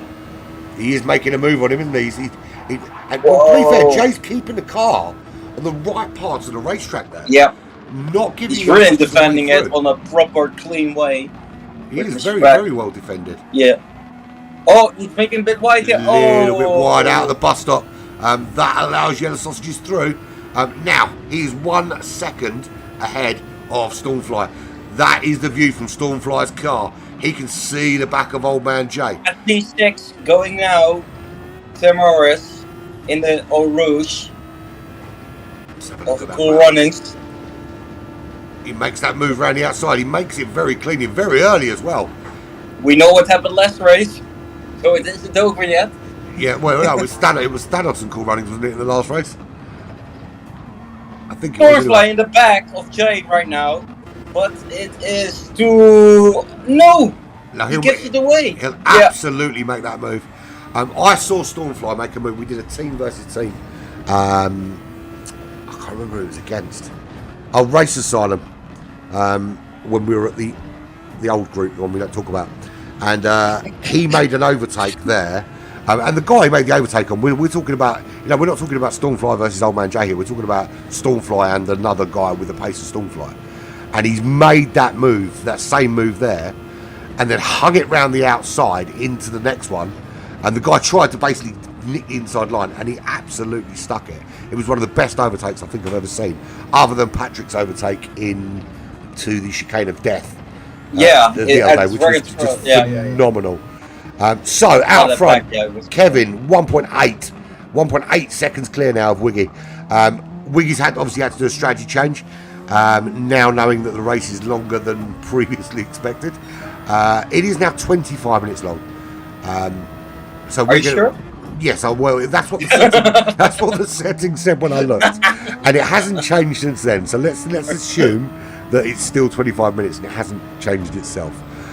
Stepan 5 seconds back to that battle. Avalon had a slip. Oh, Avalon into the pit wall. So that chase on. Oh, he's just lost out to Timoris. Timoris up into 4th place. Avalon not getting the best out of these Super Formula cars. So whatever setting he's got is not suitable for him. Now we did talk about this at the beginning that Kevin's been sharing settings. Yeah, but maybe he just don't have enough downforce. He has to push it too much to. It looks like his rear. Well, if you look now at him, his rear is a little bit jiggling around, like the name Wiki says, but not wiggling, but jiggling. And then, well, sorry guys, I'm not English, so. No, I see what you mean though. I think it's down to settings now. Yeah. And for all the best will in the world, I think it's brilliant that Kevin can share settings and give them out and stuff like this. But I think when you're racing against other people, you shouldn't really be sharing the settings. Now, in terms of car settings, surely when you're setting a car up, and I'm no expert at this, but when you're setting a car up, you should be setting it up based on your driving style. Running's now at the back of Avalon, by the way. Okay, I can see him. Yeah, we're watching Avalon now, and Cool Runnings is closing on him. But you're going back to the settings. When you set a car up, surely the thing you should be doing is setting the car up to your style of driving, not necessarily what you think is best for the car. Because if you drive in a different, I mean, people do drive in different ways, and people have different styles and different positions and different ways of doing things. So the car should be set up based on that, not necessarily on. So the setting that works for Kevin, it might not necessarily be the setting that works for Wiggy, and that might not necessarily be the one that works for Stormfly, because everyone drives in a different way. Yeah. And I think that just blankly taking settings that someone else has given you, and just taking those as that's the best setup for the car. There is now a big fight coming up ahead on P10 to 9 with First Troopers and Yellow Sausages. They are now going into Rouge. 0.3. He is very close there. He's definitely going to make this happen with the Slipstream from 10th place. Can he move up the order? That's the question. He's already, I mean, we're just under the halfway point. He's and he's pushing that overtake button like... yellow flag from Roo. Stormfly had a big hit. Oh, he's in the gravel again. So, clearly, he's in a very beautiful Benetton car, but he's in a Benetton car that worked his way from 11th up to 8th and finds himself back in 10th again. So all that work to do, and he's going to have to pit this lap.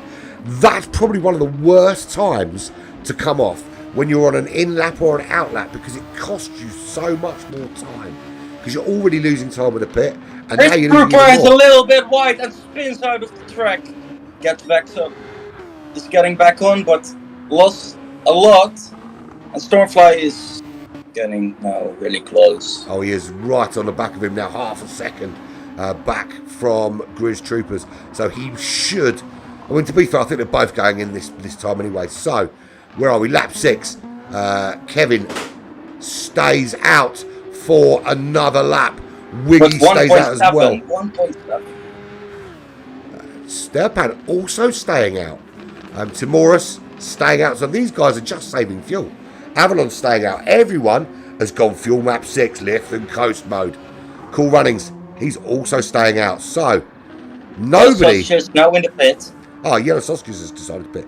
Yeah, I suppose he had to. There's no way he was going to fuel map that round. No. Stormfly also in, giving up on those. Clearly those soft tyres didn't work for him for whatever reason.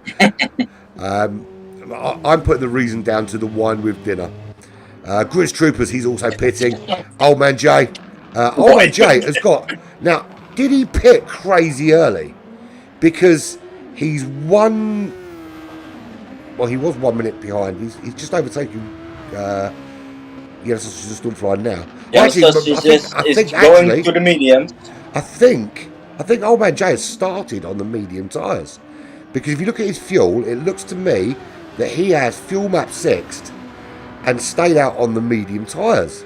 Or he pit crazy early.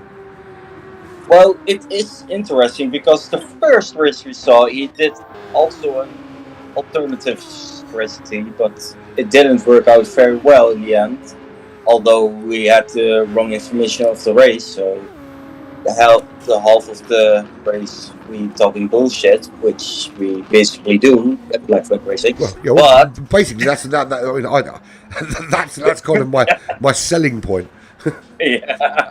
So what do you do? What do you do on the internet? I basically talk shit for 2 hours and mug off people I haven't met in real life. Yeah, I'm just sitting here talking rubbish English with a whiskey in my hand, so it's going pretty well. God, the state of those tyres, he came in. I tell you what, do you know what, right? I do slag off PD and Sony about this game, right? Particularly with the lobbies. But when you look at the detail like that, we're looking at Wiggy now when he comes into the pits, and it actually has the graining on his tyres. I mean, you've got to give a little bit of credit where it's due. That's fucking awesome. Look at that gap, it's closest with Kevin and Wiggy. So yeah, 1.7 seconds. Wiggy's got a little bit lighter on the fuel than Kevin. Is he fuel saving? I guess so, because Kevin is pulling pretty... Well, it's difficult to tell, because Wiggy again's got the fastest lap. So Wiggy is clearly the quickest man out there. But there's something not quite going right for Wiggy. Has a really bad time right now on that straight with Timoris or Timoris. So he's not. So he's still ahead, and he should. No, well, I'll say that as the back end of Avalon's car goes wobble, and Avalon is in 5th. Loses the back end of that car again. It looks like he just tuned his car to a minimum of downforce, but maybe he just overdo it. It's just like his car is like a hovercraft or something. It's not getting it. It's either he's getting on the power too early and not respecting the torque in these cars, because it's crazy torque, and you put the foot down here, those real wheels will absolutely burn up. But there is going to be an element of anger involved, because he was pretty pissed off. I mean, anyone would be after that bad race one. And if you're racing with that kind of anger and that kind of venom, and putting and letting that venom go through your accelerator foot, that's what's going to happen there. And maybe it is the fact that people are catching him, and he's like, I don't. Fuck off. His brain just saying fuck off. And he's putting the power through. No, Patrick. Well, Patrick is a really serious driver, and he comes into a lobby and he wants to do his best on the race. Absolutely wants to do his best every time. And Most of these guys, I mean, look, we do this for fun, and you know, it's at the end of the day, it doesn't earn us any money. It's a hobby. It's a bloody expensive hobby, to be fair. Wait, you don't get money for this? No, it's an expensive hobby, and you'll know more than most because you've just had to fork out for a new. I rig. just bought a fun. Yeah, it's you can buy a second-hand car of it almost for steering wheel and pedals for digital game, right? So it's. But that's it, because it's a game, and because you know it's a hobby for us.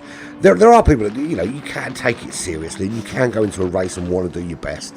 But I think sometimes you just need to kind of take a step back. Now attacking Thanos at the 8-7. Oh, there is a very good opportunity there for Yellow Sausages. Can he get that car past him though? It's the wrong part of the racetrack to be able to make a move. He might have to just tuck him behind now. Look after his tires, look after his fuel. See if Thanos makes a mistake. He's certainly close enough to force that mistake. So this is where you have to keep your head, because you know the car's there behind you. You know that there is going to be an opportunity at some stage with the Slipstream for them to make the move. So, oh no! Oh, Yellow Sausages.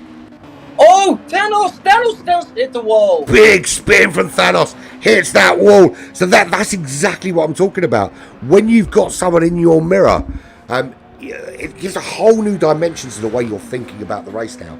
Because you can't just focus on what you're doing. You have to think about what they're doing as well. And that absolutely started playing on his mind, and he lost the car. So Stormfly's made his way finally up to 8th place. He's got 7 seconds to make up on Yellow Sausages, having just got past Thanos, being gifted 8th place, to be fair, and Thanos dropping like a stone through the order. Is he going to drop into the clutches of Old Man J? Old Man J was a long way behind him. The gap is now only closing in really fast right now. Yeah, 3 seconds. So 2, 1.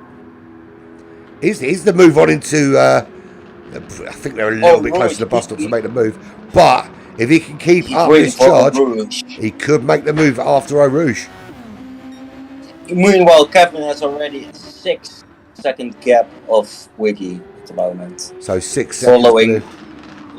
Following by Stefan, 12. So I think that does explain why Wiggy was able in the pit stop in race 1 to make such a big gap. He was clearly thinking of a strategy. He was, for a 20-minute race. I think he was. Yeah. And because Kevin went in longer and he stayed in longer, that was what created the gap. Wiggy must have been rubbing his hands together thinking, fuck me, how did I pull this off? And then the clock carries on ticking. He's like, oh, for fuck's sake. I really hear now his voice in my head is saying, well, I can't swear on this, but what is going on? Like, yeah.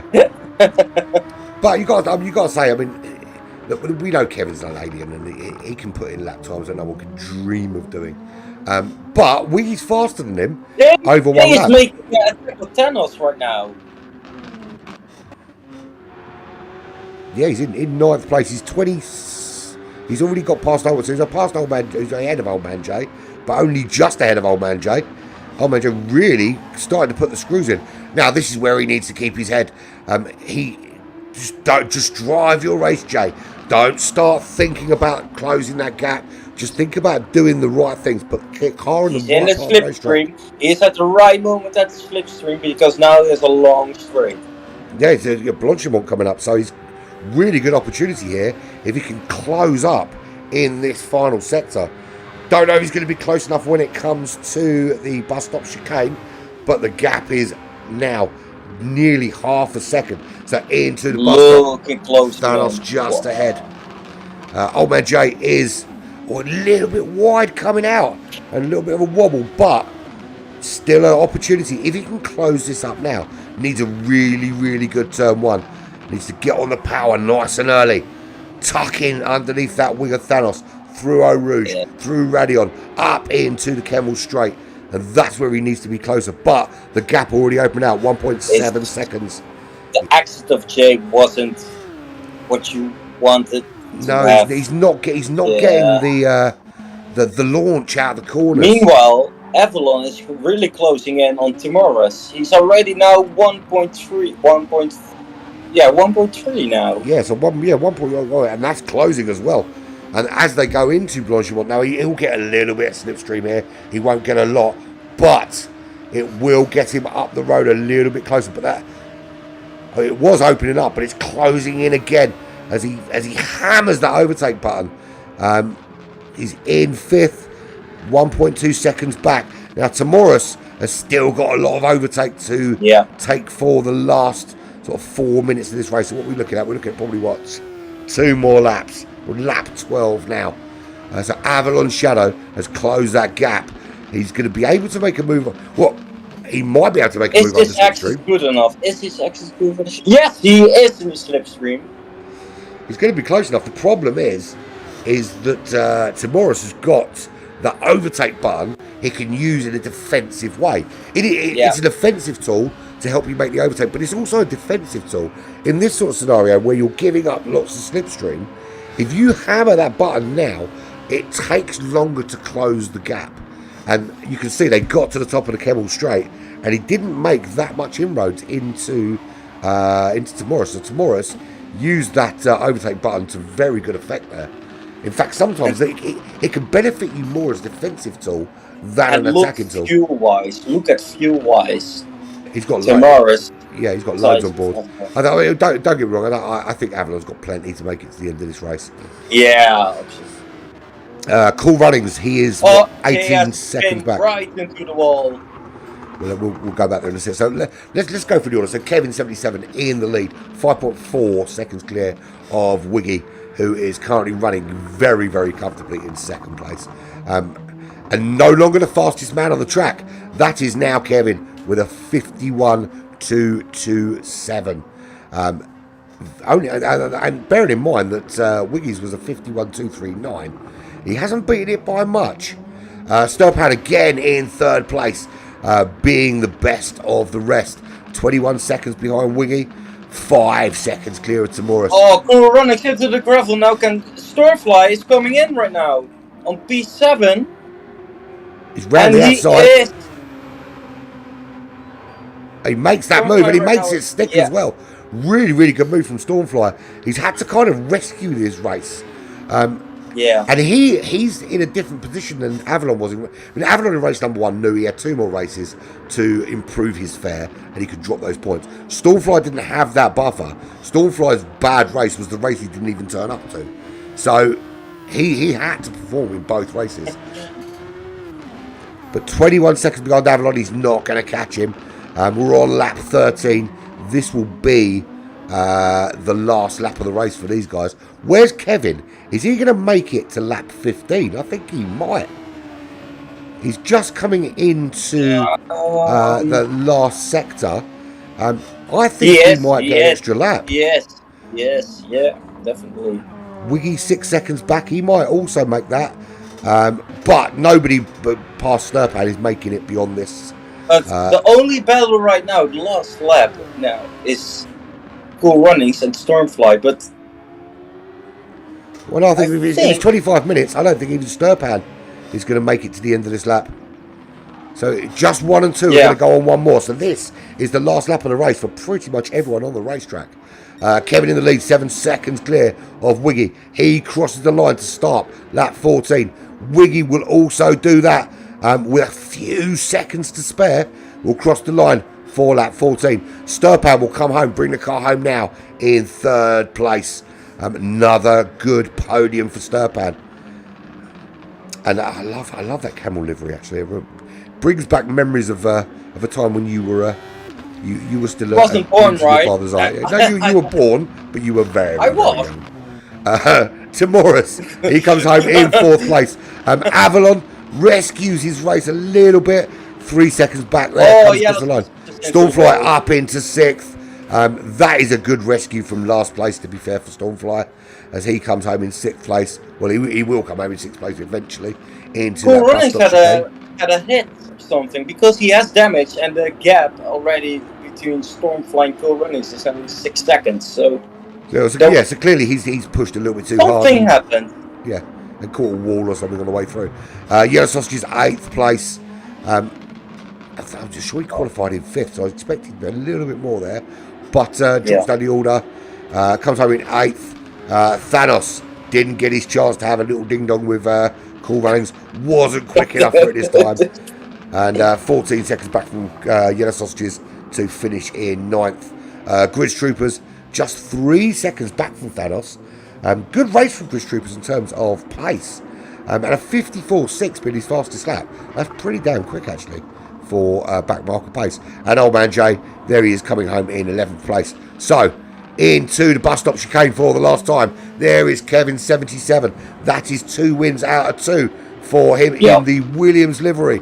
And Wiggy in that iconic Ferrari livery comes home in 2nd for another 1, 2, 3 of Kevin, Wiggy and Sturpan. But this is where it all changes. This is the reverse grid madness. So, slowest first this time out. It will be a rolling start. And that throws up a whole new set of challenges for those fast guys. Because they've got to try and overtake people a lot slower than them who have no intention of just letting them breeze through. So, looking forward to this one. This is always... This tends to be one... Yeah. Already really looking forward to even the start of the race, because imagine what happened at that first right turn. It's just insane, and then after this long straight of Eau Rouge, it's... Well, that's it. I mean, you go into Eau Rouge and Radion, and it's hard enough to go in there side by side, but you're going to have guys that are 3 seconds faster coming behind you, trying to make a move, maybe even before you get onto that Kemmel Straight. So it's going to be interesting, and I imagine that people will be sensible and realise they can't just go 3 abreast into Eau Rouge and hope to come out of Radion alive. But we'll see. You just don't know, do you? But Stormfly Andy, definitely does some testing. Andy, so what you have seen so far, who's the biggest surprise right now for you then? The biggest surprise is Avalon. I thoroughly expected Avalon to perform better today. I thought he had more in the tank. He's clear. And I've said this on streams before. When he drives angry, he drives badly. So he's not in a great mood. He's driving angry, and it's showing. Because he's not smooth, he's not clipping those apexes like he does. He's not. He's not the same guy that was racing you on Monday. Yeah, but I also think the Super Formula cars are not that effective on, let's say, fuel saving. Well, they can, particularly on this track. You can fuel save really well on this track. Yeah, but not that much like a GT car, right? You must agree with me on that one. I suppose in that respect, yeah. I mean, the difference is the fuel saving is going to have much less of an effect here because we've got 25-minute races rather than I think if you're racing these cars over 60 minutes, 2 hours, that kind of thing, then I think you can get a lot more out of the fuel saving. But because you're only doing short races anyway, there's not that huge amount of benefit to worrying about it, to be honest. Do you know if because I don't know if the overtake button consumes more fuel? It does. Than it does without. You definitely when you use it, you do consume more fuel. Okay. Which is different from GTS. GTS, it had no effect on your fuel consumption, but here it definitely does. So if you're using it in the high fuel drain places, it's going to drain it even quicker. No one out on track at the moment, and I'm sure he said he wanted to do 1 hot lap qualifying this time out. In 5 minutes. Probably 1 hot lap, 5 minutes. Okay. Yeah. It's good to see though we can just change the rules on the fly though. It's brilliant, isn't it? Right? we just make this shit up as we go along. Well, yeah, it shows that we are really solid group, and we not only competitive, but we can also discuss things and have a fun chat, right? Yeah. Well, I mean, I don't have a problem with it. At the end of the day, I've always said from day one when Black Flag started is that it's about what everyone else wants, and it's not a dictatorship. But why did it even start though? Well, why did it even start? Well, let's not go into that. No, let's not go down that road of bullshit. No. You read up that misery. That was really mean. No, sorry. So, tell everyone what's coming up. What's coming up next on Black Flag TV? What we got after this? An armpit? No. We got tonight. Those of you that bothered to start that late, which probably won't. 1:30 this morning we have GT Champions. We are round 5, Group 4, round 5 in the very, very cool Group 4 Supra at the very, very rubbish Autopolis.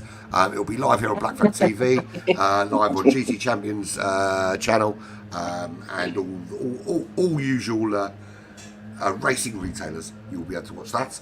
That's at 1:30 this morning our time. So come and join us. To be fair, you staying up that long?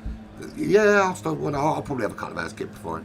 But it's a really cool setup because it's a 90-minute race. There is only one stop. You can only stop in the middle of the race. So basically 5 minutes before and 5 minutes after the halfway point is the pit window. That's interesting. Yeah. So you can only pit then. You can pit if you smash your car up because it's heavy damage. You can go in any time to repair your car, but you cannot change it. It is heavy damage. Yeah, you can only pit to repair outside the pit window. So you have to manage your fuel, you have to manage your tyres. Now, for example, last week, brilliant race at Daytona. You start with a full tank, which was 19 laps of fuel. The pit window opened at 24 laps. So you cannot make your way around there without... the lobby has reset, so I think... something is going to happen. Some guys want to what's the setting already set this. So he set it back to 30 minutes again. He did. What is going on? This is like the Wild West of racing, isn't it? Just like lawless. Absolutely lawless. For all those people that are watching this right now. We're just going to make shit up as we go along. Every single round different. There is no, even at GT Fusion, they don't do this. No. Only at Black Flag Racing. Do you know what? I wouldn't be surprised if we start changing the track mid-race. Like, why not? Everyone goes to the pits. And you come back. You go into the pits. It's Spa. You go into the pits when it's Spa, and you leave the pits, and it's the Nürburgring or something. Well, why not go on Spa halfway pit? Turn your Xbox off, go to your Xbox, and start Forza Horizon. Or maybe not, because that's a big, massive pile of dog shit, that game. Okay, that's true. But let's say we go into Nordschleife on rain, Comfort Tires hard on GT Sports. Yeah, how about we don't do that? Oh. Right, so one hot lap qualifying is what we have. This always throws up interesting results because it doesn't matter how fucking quick you are, you only have to fuck it up once and you are screwed. Absolutely screwed because it's one hot lap. Not to say that's being adopted outside the competition it's supposed to be in, which is just the GR4, but we'll see how it works out. I think Avalon is now fully on revenge because he isn't happy and he doesn't want to end this night with those results. Yeah, maybe he's trying to make the race a little bit more favourable for himself, which, to be fair, is as host. I don't say that. I'm saying it because he's changed it every single race. I don't know. I'm not happy that the things are changing. At the end of the day, if we're changing the settings to something else because that's what everyone wants, fair enough. But it shouldn't change race to race. When this series was advertised, it was advertised with a very specific. This is when qualifying is. This is when race starts, and there's no reason why that needs to change, unless you want to change it all. Yeah. The whole point earlier of races, they should be the same. Yeah. All 3 races should be the same because the whole point of it is you take your best 2 results from those 3 races. Yeah. So they should be the same setup every single time. But I think we'll have a chat. But we have to sort it out after this stream, and you guys will hear earlier than probably we do. But no, we have to sort this out, and well, we are a young racing group, right? In terms of yeah, so you know the learning curve is still there. We're still learning how to do this shit. But there we go. Right, so let's go on board with Wiggy for a lap and see how it gets on. I will be back very, very soon. Just got as soon as I get number one.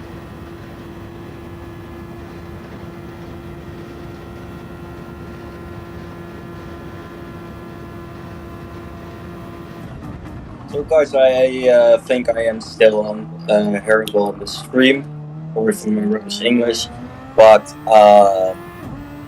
let's do some commentary on this track. Well, actually we don't. Let's do a question. If you think that Andy is good enough to beat Jay by 0.01 seconds, which I think he isn't, leave a like.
Back in the room. Yes, Philip, it was 30, 25, 30. Don't quite know what's going on there. I think it's a conversation to be had off the public domain about getting the lobbies right. I think we have talked about this before, but yeah, I'm all for evolving things and changing it, but it shouldn't be changing mid bloody race. But there we go. So where are we at? What have I missed? Anything exciting? You still there, TJ, or have you disappeared? No, I think he's disappeared. It's just me again on my Wansome. So Stormfly on board with him at the moment. Came into this off the back of a dinner date. I'm assuming we're racing again. Let's have a look. Let's go back in. The race is actually in progress. So your main commentary here.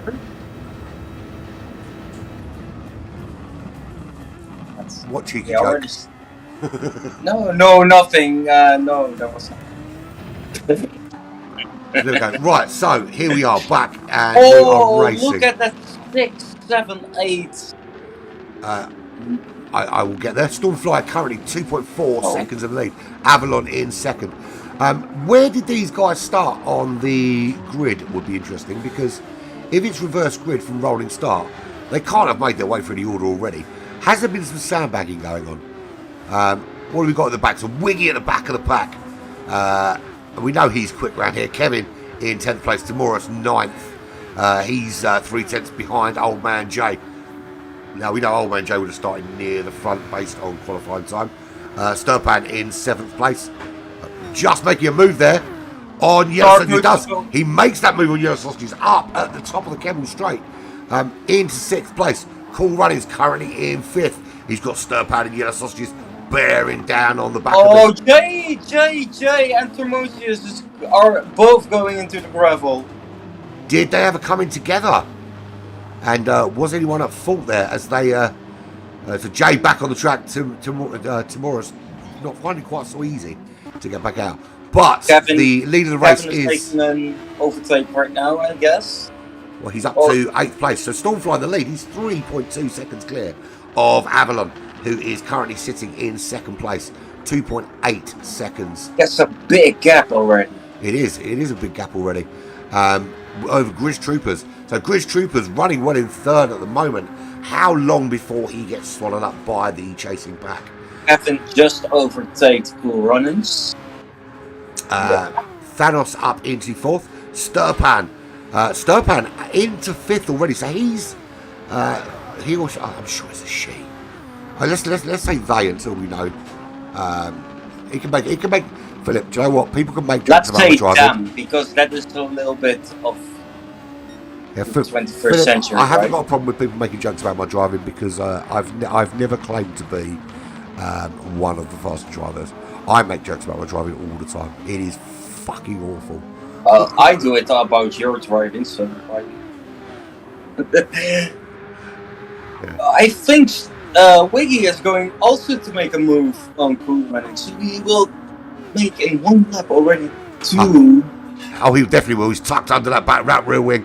He'll make that move, and he'll get that move done early. Yeah. Cool Runnings trying to keep the inside line, but it's not going to make a blind bit of difference, because Wiggy is already fully ahead going into that right-hander. And that's a very key part of the racetrack, that right-hander at the top of... Stefan is on Danos right now, and Danos is crisp. That is a big battle going on. So we've got Grizz Troopers in 3rd, Thanos in 4th, Sturpan making a move on Thanos, not able to make that move.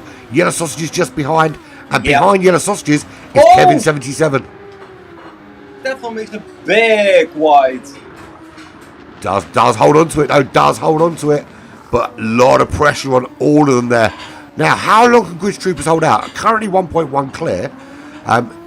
Hasn't got the pace of the guys behind, but is in the best position of all of them right now. Will he get swallowed up here now with this? This is a problem though, because you've got a bit of a slipstream train, so no one can really pull away from no one, because they're all kind of pulling each other along. So Yellow Sausages up into in the inside. I said he was up. He didn't make it stick, because Thanos. Great move from Thanos up into 4th place. Kevin comes through up into 5th. Sturpan up into 6th. And Yellow Sausages drops down into 8th place as Wiggy goes through. So Kevin through into 4th place. Great succession of moves there. And we see Wiggy trying to follow him through, but getting held up by all that traffic, causing so many problems for them. But Stormfly way out in front. 5.3 seconds clear. Avalon 5.7 seconds clear of Grizz Troopers, who, against all odds, on lap 4, has held out from all these guys behind, but he now has Kevin bearing down, and in 1 second is that gap, and that is closing faster than R. Kelly closing down on a primary school. What happened to Thanos? Well, he's fallen well down the order. But Kevin here about to make the move on Grizz Troopers. Very squirrely coming out there, but he's tucked in behind him now. The gap to Sturpan is 1.1 second. Now, all the time that Kevin is held up behind Grizz Troopers, those guys out in front are pulling away. Starkers and Thanos, what a battle. Cool Runnings now in the back, joining up. We'll look at that battle in a minute. Let's go back there. No, go. So Cool Runnings is trying to make a move up the inside on Thanos. He makes that move. Can he make it stick? He certainly does. Thanos has to back out. He knows. But the thing is, Thanos backs out because he knows Cool Runnings is going to serve a penalty here, and he'll just come breezing past, back, and regain 8th place. So Wiggy up the road, 3.4 seconds up the road in 7th. So different battle for Wiggy now. He's got Yellow Sausages just ahead, 1.3 seconds. Yellow Sausages chasing down Sturpan. They're all at the moment, it looks like they're being held up by Grizz Troopers. So Kevin looking up the inside here. Can he make a move? So much later on the brekes. What a move into turn 1 by Kevin. Up into 3rd. Now everybody else being held up. Stefan. So here we go. So Kevin is through.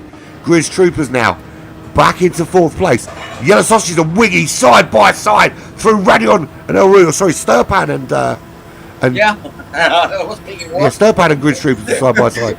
So Sturpan up now behind Kevin. He's making a move on Kevin as well. Sturpan up into 3rd. What a great shot for the car of Grizz Troopers to see this battle going on. As Grizz loses it at the top of the Kemmel Straight, Wiggy will go through. So Wiggy is through. Thanos not quite close enough to capitalise on that. So we see Grizz Troopers now dropping through the order. He does drop behind Thanos. Very well, he drops behind Thanos and Cool Runnings into 9th place. So Old Man Jay at the back of the pack. Tomorrow's not able to wake his way through. He's 21 seconds off the back of Grizz Troopers at the moment. Wait, something happened to Avalon because the gap between Stormfly and Avalon is already now 12 seconds. Well, I mean, if you look at his lap, he's put in his best lap of the race of 52.4. So he must have had a problem on this lap. But Kevin, right on the back of him now, up into 3rd already, looking to move up into 4th. Sturpan in 4th place. Yellow Sausages just behind him, or her, or they. Wiggy up into 6th. There's definitely some battles to be had here to get through, but this is playing into Stormfly's hands because Stormfly is able just to pull away from everybody else, and he's currently the fastest man on the track with a 1:51.4. So clearly there is some pace in there for him. He just had a really bad first race in race number 2. And, right now in the back, Jay and Timorisius are really in a good. There is a battle there. Is there an opportunity for Jay to get past him? He's certainly closed up with the Slipstream, but we go into the bus stop chicane. Is he able to make a move in the bus stop chicane? No, he's going to the pit. He's going into the pit. He peels off into the pits. So different strategy for him. And this is another 30-minute race. Attack on Stormfly. No, he's 13 seconds back. He's not making any attack. No, Avalon and Stormfly, mate. I'm looking at him right now. Avalon is just in front of Kevin. Stormfly's 14 seconds up the road. Oh yeah. I don't know what race you're watching, but I'm watching this one. Oh, that was one day. Yeah, okay. But at the moment it's Avalon, Kevin, and Sturpan all battling for 2nd place. Avalon had a bad lap in lap 5, dropped 8 seconds, 8 seconds on that lap, which has brought Kevin right into contention. Can Avalon now start to pick up the pace again? Fastest lap in the minute is Stormfly, 1:51.4. Avalon with a 1:52.4. Kevin with a 1:52.0. So he's not quite up to full racing speed yet, but he is tucked in behind that Avalon car, trying to make a move now. Does make that move, doesn't make it stick quite yet, and now he does. Pulls in front, Kevin up into 2nd place as Stormfly pulls into the pits. So Avalon drops to 3rd. He's now got What is the rest going to do? Well, I think they're all going to stay out. No, Avalon doesn't. No. Sturpan tries to make an overtake going into the pits. That is a dick move if I've ever seen one. Yeah. We really have to look at this. Yeah. So this isn't what we want. No. So Kevin does take the lead of this race. Stormfly has been into the pits. Wiggy up into 2nd, so order is restored for the front 2. Thanos up into 3rd place. They will all be pitting at the end of this, which is lap 7. And the settings change again. This is a 30-minute race again. So 14, Really? 15 laps. Yeah. I can't keep up with it, to be honest. No, me neither. Cool Runnings in 4th place. 1.3 seconds off that battle for the top 3. He will also pit. So, Stallfly, he has pit. He's out in 5th. He's 4.2 seconds behind Cool Runnings at the moment.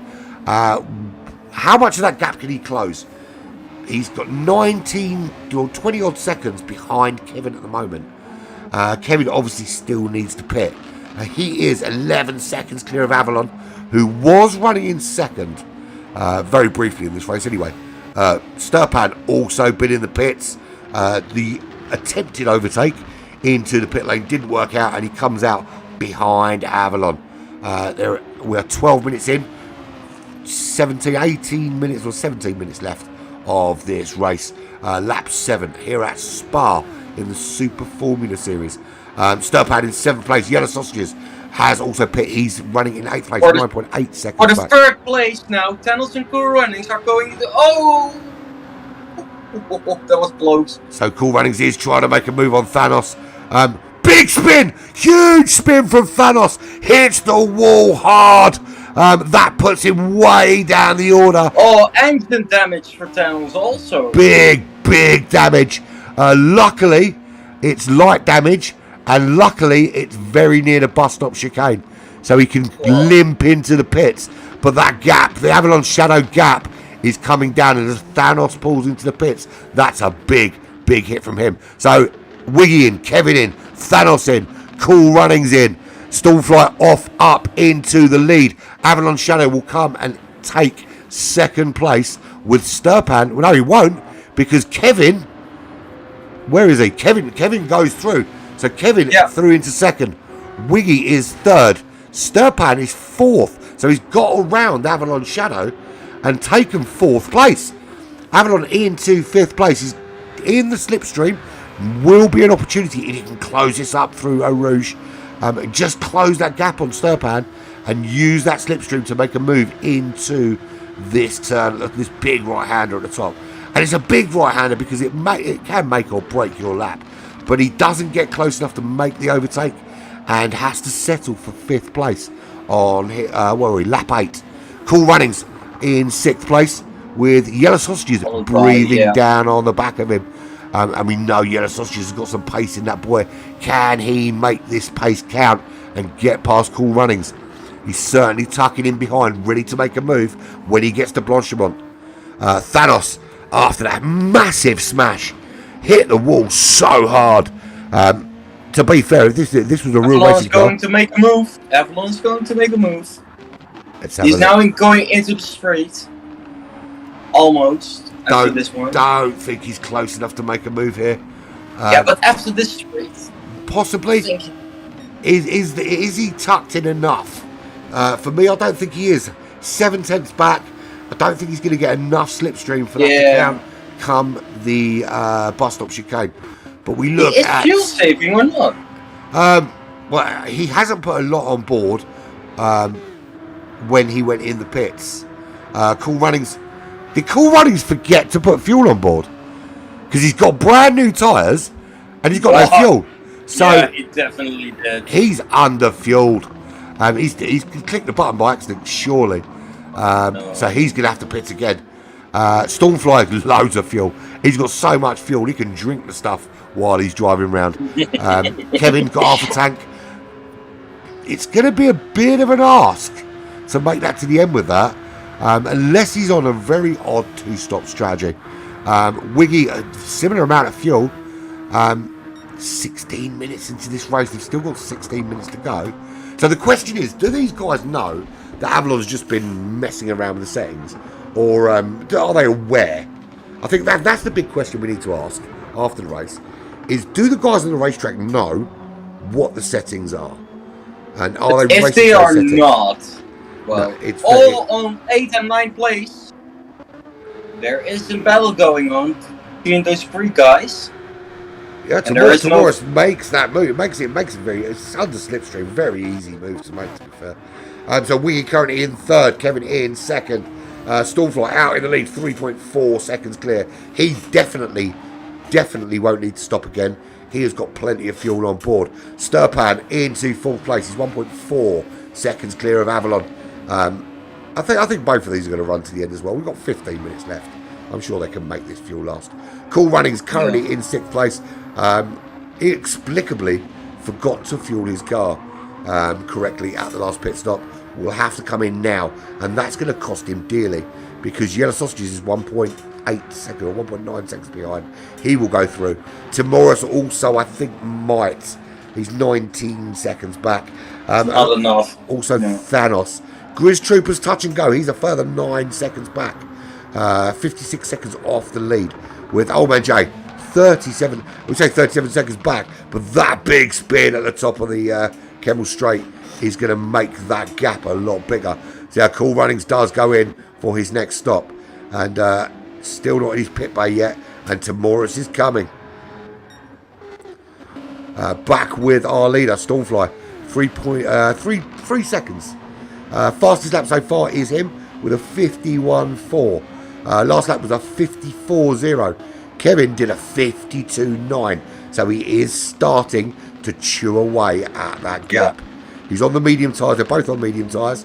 But I think Kevin's going to need to fuel watch in a few laps' time. Right now, everyone is on mediums. Yeah, everyone. Yeah, everyone should be. They all started on the soft compound. So Wiggy 3 seconds back. Just so I think he's going to. This is one thing I always say about Wiggy. He's very good at recognising when he can catch you and when he can't. And when he can't, he just sits in and gets the job done. Doesn't want to risk his place. Would rather finish where he knows he's guaranteed the points rather than make crazy moves. And currently sitting 3rd, and he's comfortably 3rd. Doesn't have to worry. He's got no pressure from Sturpan behind. And Sturpan really got no pressure from Avalon at the moment. Avalon dropping off that pace. Now 3.2 seconds behind Sturpan in 5th. The gap to Yellow Sausage is 8.5 seconds. Yellow Sausage is doing all right. He's done a 52.5 fastest lap, which is only a second off. Thanos has a 1.5 second penalty. So clearly, giving the track limits a little bit of abuse to get a penalty of that size. So what's he going to do after serving that penalty? Well, fall into the clutches of Cool Runnings possibly, because that's now 1.9 seconds that gap's come down to. Cool Runnings has finally put enough fuel on to get him to the end of this race. The thing is what he should have done, and this is what I would have done if I'd made that mistake. And Kevin makes overtake. So he has made the move on Stormfly. And, we weren't questioning the fuel, but I'm looking at it now, and I think he'll probably make it. Look at the damage on Kevin. On Aaron, Stormfly, yeah. So Aaron had a bit of a... And he hits another goal! What is he doing? All over the place. So Kevin through and Wiggy through. So that's not ideal. What is he doing? Crashing, clearly. As I was saying about Cool Runnings. So Cool Runnings made the mistake with fuel, had to go back into the pits. Surely the best bet would have been to whack on some soft tyres. He's run both compounds. He can use whatever tyre he likes. For me, he should have put on the softs and run that last 10 minutes on the soft tyres and been a bit more racy. We're sort of 9 minutes from the end of the race. He maybe could have salvaged certainly 7th place because he is closing on to Morris. But maybe made some inroads into Yellow Sausages in 6th. He's got plenty of overtake to use though. Let's see if he uses it to his advantage. Thanos 15 seconds back from Cool Runnings and under some pressure from Grizz Troopers. So Grizz Troopers doing quite well in this race and sort of making a good account of himself and certainly challenging. Well, he won't do that if he keeps going off the track though. Old Man J 40 seconds back. Just coming to the top meanwhile, Stormfly has to look out because he will maybe lose also his 3rd place to Stefan. Yes, Sturpan really closing up. Really closing that gap now. It's down to 7/10 of a second going into the Kemmel Straight. Now, Stormfly's clearly had a really poor. I mean, from doing mid 154s on those mediums or low 154s on those mediums to doing a 2:07. That's an urban pirate lap time. You don't want to be knocking those things out when you're trying to challenge for the top 3. That's the kind of lap times you expect to see from people like me. So he's in trouble now because Sturpan, that last lap, did a 1:54.2. So very similar in terms of pace. Okay. It's again what? So Kevin now 2.3 seconds clear of Wiggy. These have been the best 2 guys all day long. They've been the fastest 2 guys out and certainly deserved to be in the top 2. Sturpan looking for 3 out of 3 on the podium places. Can Sturpan close up on Stormfly? Bear in mind that Stormfly can be the fastest driver out there. Clearly those medium tyres aren't giving Aaron the kind of performance that he's expecting. But we know that when Aaron dials it in, he can churn out some fantastic laps. Avalon Shadow, I think, has to resign to 5th place. Yellow Sausage is not catching him, but certainly not going to be any trouble from Timoros, who is currently sitting in 7th place. The gap to Cool Runnings, 3.4 seconds, as Cool Runnings just brushes the sandy stuff coming through that right-hander. Thanos 18 seconds back in 9th place. Whatever Grid Troopers was doing, he's not doing anymore because he's 6.5. Yeah, that team's now really close out of a Rouge. And Old Man J obviously 40 odd seconds back. So 2.1 seconds is the gap to Wiggy. Has Wiggy got enough fuel to put a challenge in? He's got a bit less than Kevin's got on board. We've got 5 minutes left in this race. So still a good, what are we looking? So almost 2 minutes a lap. There's still at least 3 laps left in this race for these 2, possibly 4. And I think we're going to be a bit squeaky bum on fuel out in front. Does that play into Stormfly's hands? Well, certainly not if he's going to keep fucking off the racetrack like he just did there. He's still under a bit of pressure from Sturpan. And again, off the track. Will Sturpan get through this time? Not quite close enough. But now tucked under the rear wing of Stormfly. Stormfly can't concentrate on chasing Wiggy and Kevin because now he has to defend from Sturpan. And Sturpan's been very, very consistent. And they go side by side. Sturpan making that move up into 3rd and makes it look quite easy. So not getting the performance Stormfly is tucked into the slipstream. Might have a go going into the bus stop chicane. Certainly close enough. How brave is Stormfly on the braking to make this move? Well, the answer is didn't make it at all. Looking to make a move later on, though. He's waiting for the chemistry. Yeah. Got really, really good traction through the bus stop chicane. Tucked in behind Sturpan. Old Man J does move out of the way. You can see that battle going on. Good from him to do that. But here we go. So here is the move. Right, Stormfly gets a good exit. Tucked in under that wing. Sturpan going to go through Eau Rouge. So through Eau Rouge into Radion. Both through clean. This is where the power goes down. Up to 6th gear. Can this gap close? Well, it certainly is closing. It's closing fast. Can Stormfly get his move made? Is Sturpan going to defend the inside line? Well, at the moment, no. Does stay ahead, though. Doesn't have to defend the inside line because they can stay ahead. So Stormfly not able to make that overtake. The slipstream just wasn't enough to make that overtake. Imagine that Stormfly hit the overtake button and Stefan didn't. So I think Sturpan hasn't got a lot left. And I imagine that they're thinking this battle is not over and they want to keep it for a while. But that's all over for Stormfly now. Stormfly goes round and round and round. Oh, it's not a car anymore. It's a fairground ride. And Stormfly spins and is now... And Avalon is coming now. Under some pressure from Avalon. Now, Avalon is very low on fuel, though. Yeah. But so close to Stormfly that he can touch the back of his head. Is he going to make a move here? He's tucked in under that wing. He's got the slipstream. Stormfly weaving a bit, trying to break that slipstream, but it's not going to happen. Can Avalon make the move? They go into Blanchimont. There's a yellow flag ahead. Who's that for? So Sturpan off the track. Yellow flag has now gone, but that gap's closed. Now Avalon went from being comfortably in 5th and not really looking at better than that to potentially having a shot at 3rd. So Sturpan swallowed up by Stormfly, swallowed up by Avalon. Avalon tucking in behind Stormfly with the slipstream. We are 2 laps from the end of this race, and it is certainly not over. Kevin way out in front, Wiggy in 2nd. Those 2 are fucked off up the road. They're the top 2. We're not interested in that. We're interested in this battle for 3rd. Stormfly in the lead of Avalon at the moment. The gap is closing. Avalon with the slipstream. Able to make the move into this turn here. Is he close enough? He looks to be, but he just backs off in the braking zone. So saving fuel towards the tail end of this race.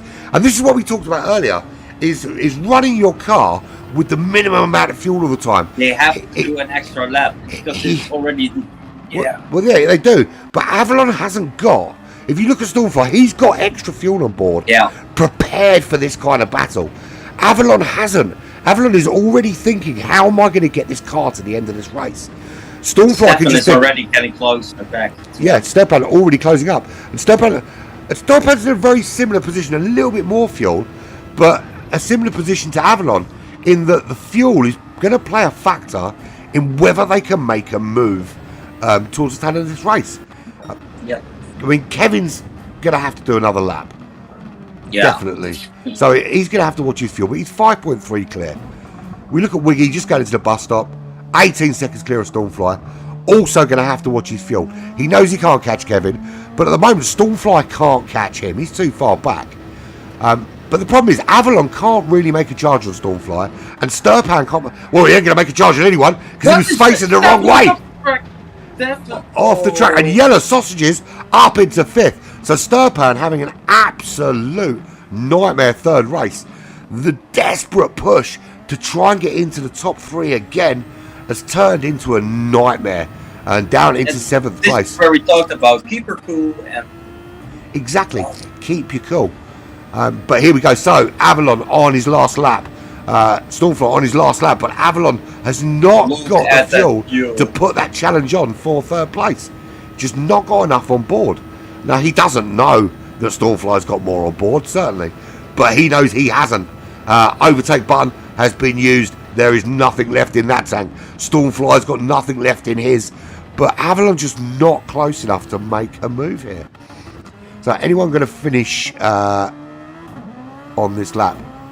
So there's a yellow flag. Who's that for? Don't know. So Cool Running's finished. Grizz Troopers will finish. Thanos will finish. Old Man Jay.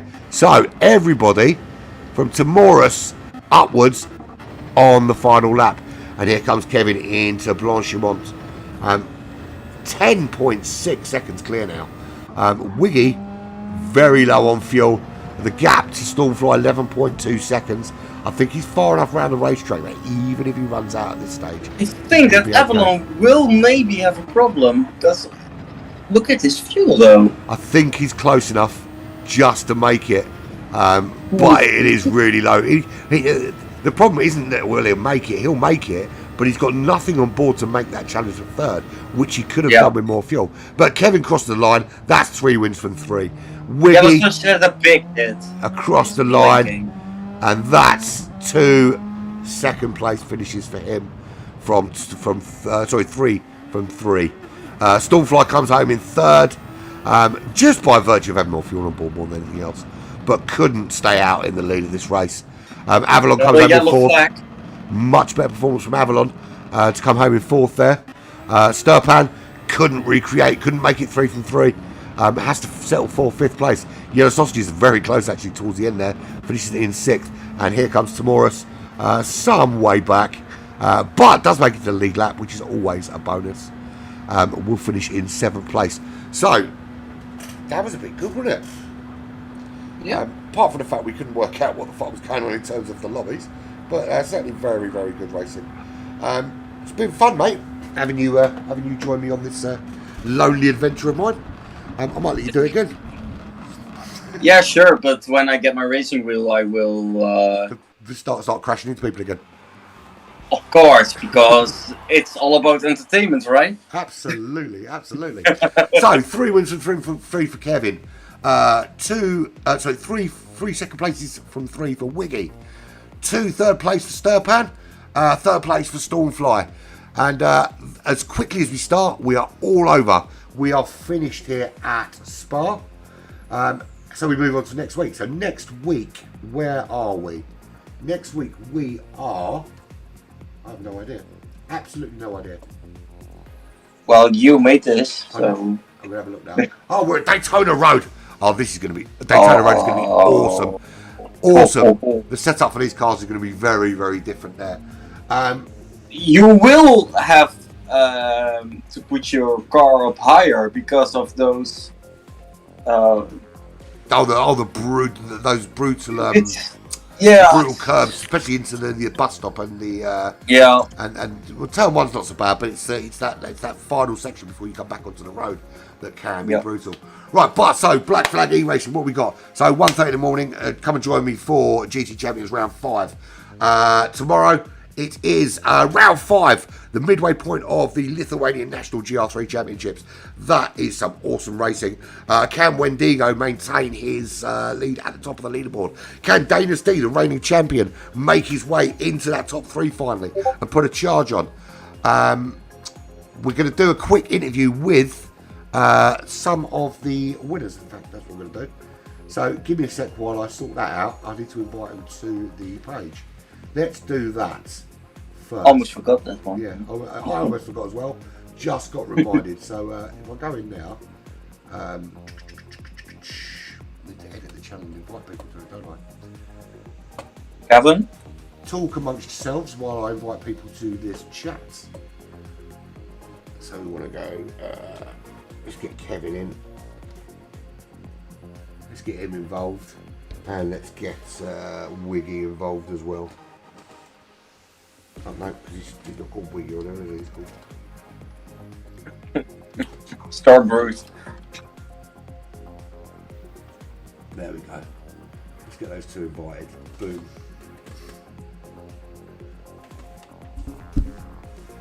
Right.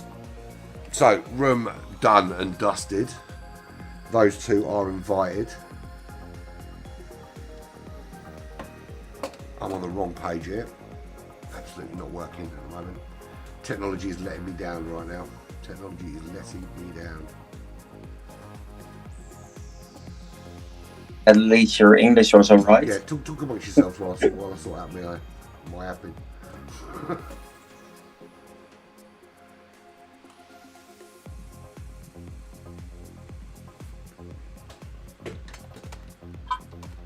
We still waiting for Latifi to finish his race. I think everyone's finished now.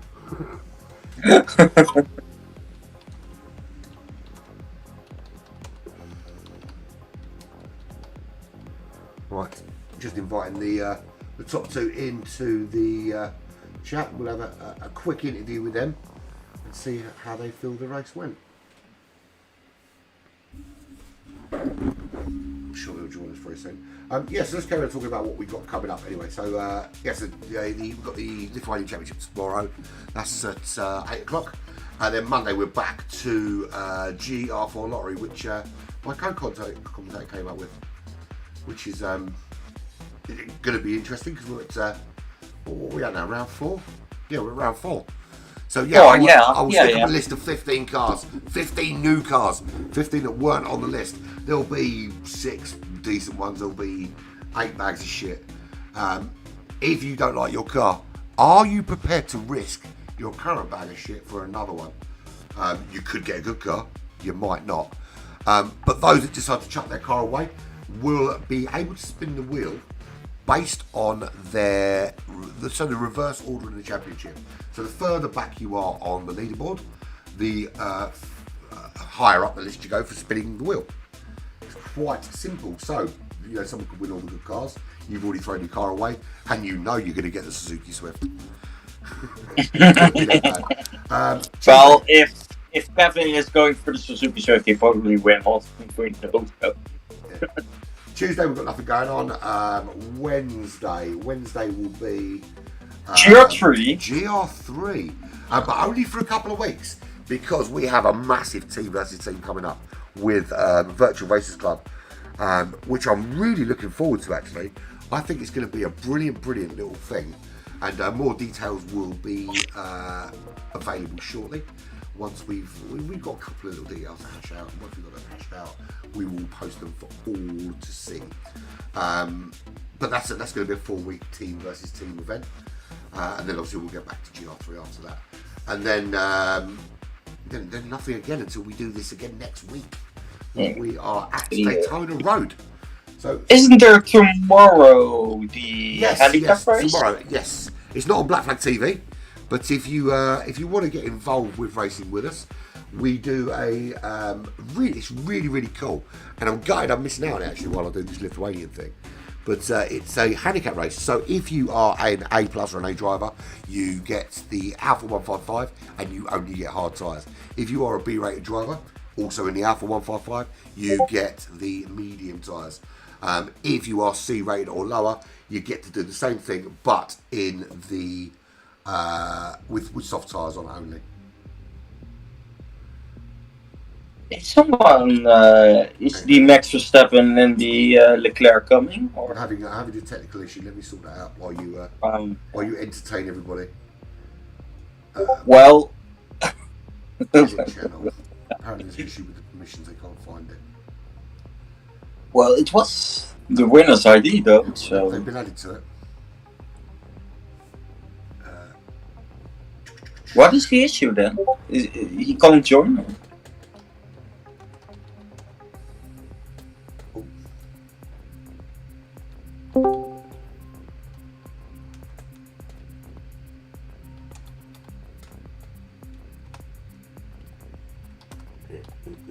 So, yeah.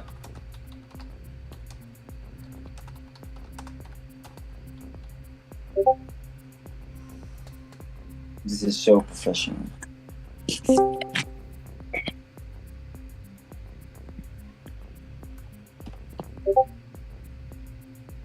Is this professional or what? Yeah. It doesn't sound very professional, to be honest with you. There we go. It is working. See? It is working. Live on Black Flag TV.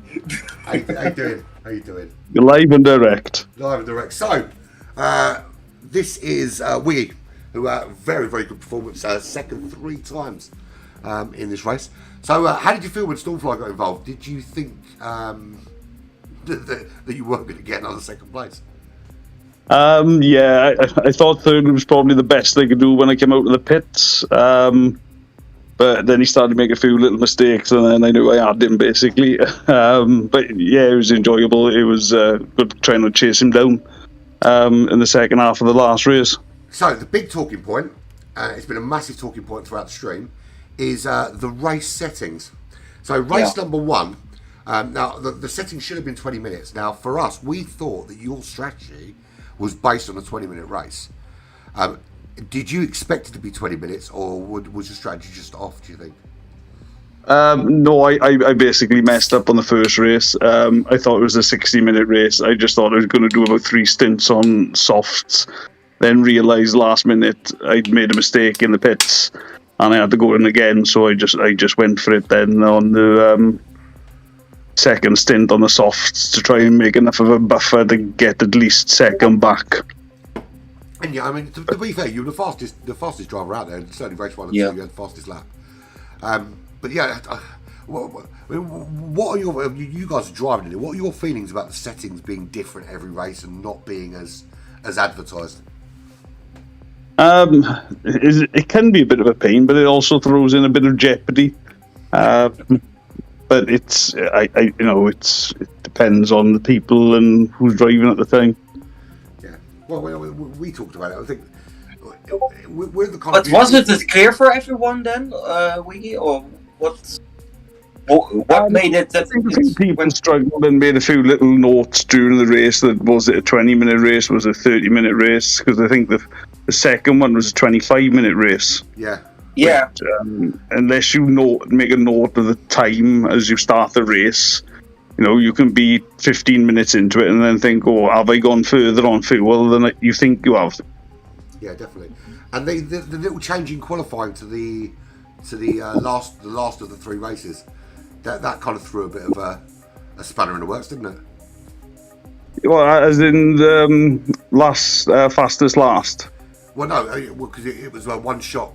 Didn't he do it for a one-shot qualifying on that last race? Oh, yeah. No, I like one shot. It does, some people, I myself, I need a good couple of laps to get my fastest lap in, but people like Kevin, he can bang it out straight away. But yeah, I do like it. So maybe what we do is maybe we'll all sit down and have a little chat, maybe just tweak it a little bit, and maybe just put one-shot qualifying and everything. Yeah. Yeah. No. That'll put you way up the leaderboard, won't it? If we have a look at the current leaderboard, you're currently sitting 4th, but that's a massive 44 points for you there. So that's put you way up the leaderboard. I didn't expect it, to be honest. I thought there'd be quicker people out there tonight, but it seemed to hook it up for some reason. What did you expect to be quicker than you? I didn't expect to be as close to Kevin as it was, but I got a feeling he was sandbagging a bit. Yeah. Waiting for you. Yeah. I was just waiting for him to stick in fastest laps all the time. But he could control the race where I was pretty much on my fastest pace constantly, trying to keep up. Oh, some good race. Really entertaining to watch. So, Kevin, you there, buddy? No. He's racing right now, probably.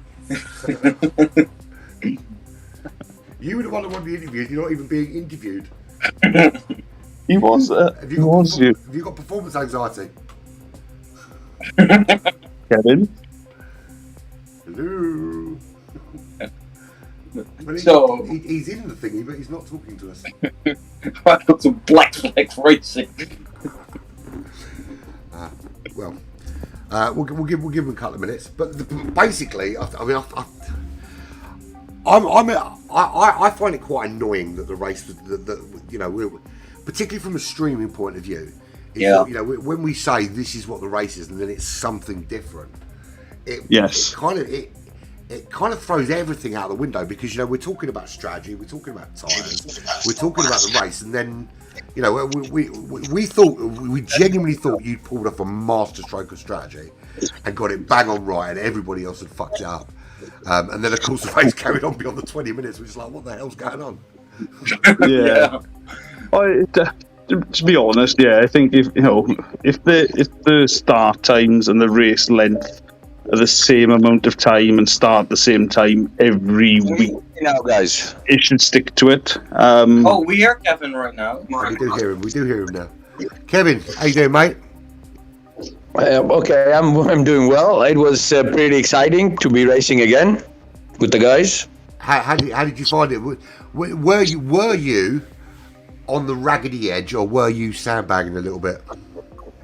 No, I was taking it easy because I know it's a long race, and I saw James had the pace, so I needed to manage my own tires, manage my fuel, to outsmart him. How can you say that? Because I know James is quick. He's always quick, but I'm always quicker, and it was a bit of a surprise. So I played it safe, not going for the fast lap, not doing unnecessary things. I was playing it safe. Because he was there, he was threatening me the whole race. Yeah, he really did push you all the way in all 3 rounds, to be fair. When you saw Stormfly joining the group, did you think this is going to be an interesting couple of races? Yeah, I thought that Stormfly could have the pace to challenge James, and I probably benefit from that, but it wasn't the case. Stormfly did a lot of mistakes. She didn't have a lot of mileage on the car, so he was prone to mistakes, and he did he fueled when he did the refueling at his second stint. He overfueled. He put more fuel into the car than it was needed, and he also did a mistake. So James capitalized. But then I was watching the difference. I was watching the map, and I could control the pace. So yeah, no worries there. To be fair, Did you switch some some tuning settings from last race to this one? Well, the difference is that this track is so challenging because you don't know how in what direction you're gonna go. Are you gonna go for lower downforce? So you're gonna have a great top speed. Are you gonna go for great downforce along, much downforce so you can have good turning and a good exit from the turns? No, it's a compromise. So I chose a setup that allowed me to be good at both. Mm-hmm. Not excel in something particular, but be generally good. It was a safe setup. I didn't need something extreme. It was not necessary because you need to take care of your fuel. You need to take care of your tires. It's a 30-minute race. It's not a 10-minute sprint. Well, it was supposed to be a 20-minute race, but we won't. We'll talk about that.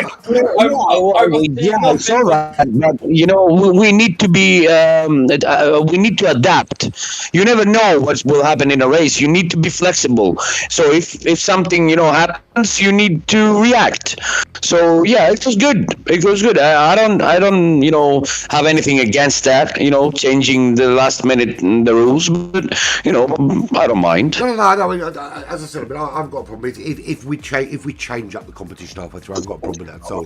I just think from a perspective of everybody, it's better if we go into a race and we know what the race is. But with that race, we had to, the first race was 30 minutes with one set of qualifying. The second race was 25 minutes with one set of qualifying. Then the qualifying changed and we were 30 minutes again. And I think if we have a set. It's all well and good saying in between races, let's change things up. But I think if during the race we're changing things up, I'm not sure that's the right way to go about it. But we can always talk about it. We can adapt. But anyway, going back to sort of Stormfly having too much fuel on board. If he didn't fuel as much as he had done, he wouldn't have made top 3. It was only having that extra fuel that kept Avalon behind him, because Patrick had to back out because he couldn't close that gap. Because he fueled literally to the millimetre to the fucking line. Yes. Well, Patrick is always with the fuel. He's so precise, and he knows how to save fuel. But the point is that Stormfly, having that excess amount of fuel, lost, some seconds refueling the car. So he, it was. I don't know how to interpret that. He might have gained something that he could push the car more and not save fuel like Patrick. But he lost also some time refueling and taking more in the pit stop time. You know what I mean. Yeah. You understand what I mean? We saw the difference in the. I think the amount of fuel you got on board on these cars seems to make so much more difference than it does in the GT. Well, it changes the balance, Andy. It changes the whole balance, Andy. Yeah, absolutely. But one thing I will say is that those that kind of fueled with just enough, there are one or two people that could have, if they'd had a little bit more fuel, maybe taken another second or two in the pits, actually would have improved their race position because they could have pushed in that last lap. But where some people kind of underfueled and then kind of fuel saved to the end, they haven't had enough in the tank to make a push and maybe nick a point or two at the end. So it's interesting seeing different sort of strategies towards it, to be fair. Well, as we always say when we race, not only you enjoy racing, but you learn something from it. So I think that those people that maybe could have delayed at the pits and pour some more fuel in the cars now know what to do for the next race, and when they test it, they will figure it out. I'm sure about that. Absolutely. I'm sure of it. Well, that was a brilliant race. All three of them were brilliant races, and I think this is a series that's going to grow and be very, very popular. Me personally, that's what I think. Anyway, but it's I'll tell you what, I do like this little interview thing afterwards. It's pretty fucking cool. I think we should do this more often. But there we go. So there we go. So Kevin77, 3 wins out of 3. Star Group Wiggy, 2 second places out of 3. Fortunately, we couldn't get a 3 out of 3 for third place, but it was a really, really cool race. So it's goodbye from Wiggy. Goodbye. Goodbye from your winner, Kevin. Good night, people. Nice racing. Goodbye from the bellend that's joined me for the last hour and a half. Goodbye, lads. Bye-bye. It's been emotional. I've been having pirate. This has been Black Flag Racing TV.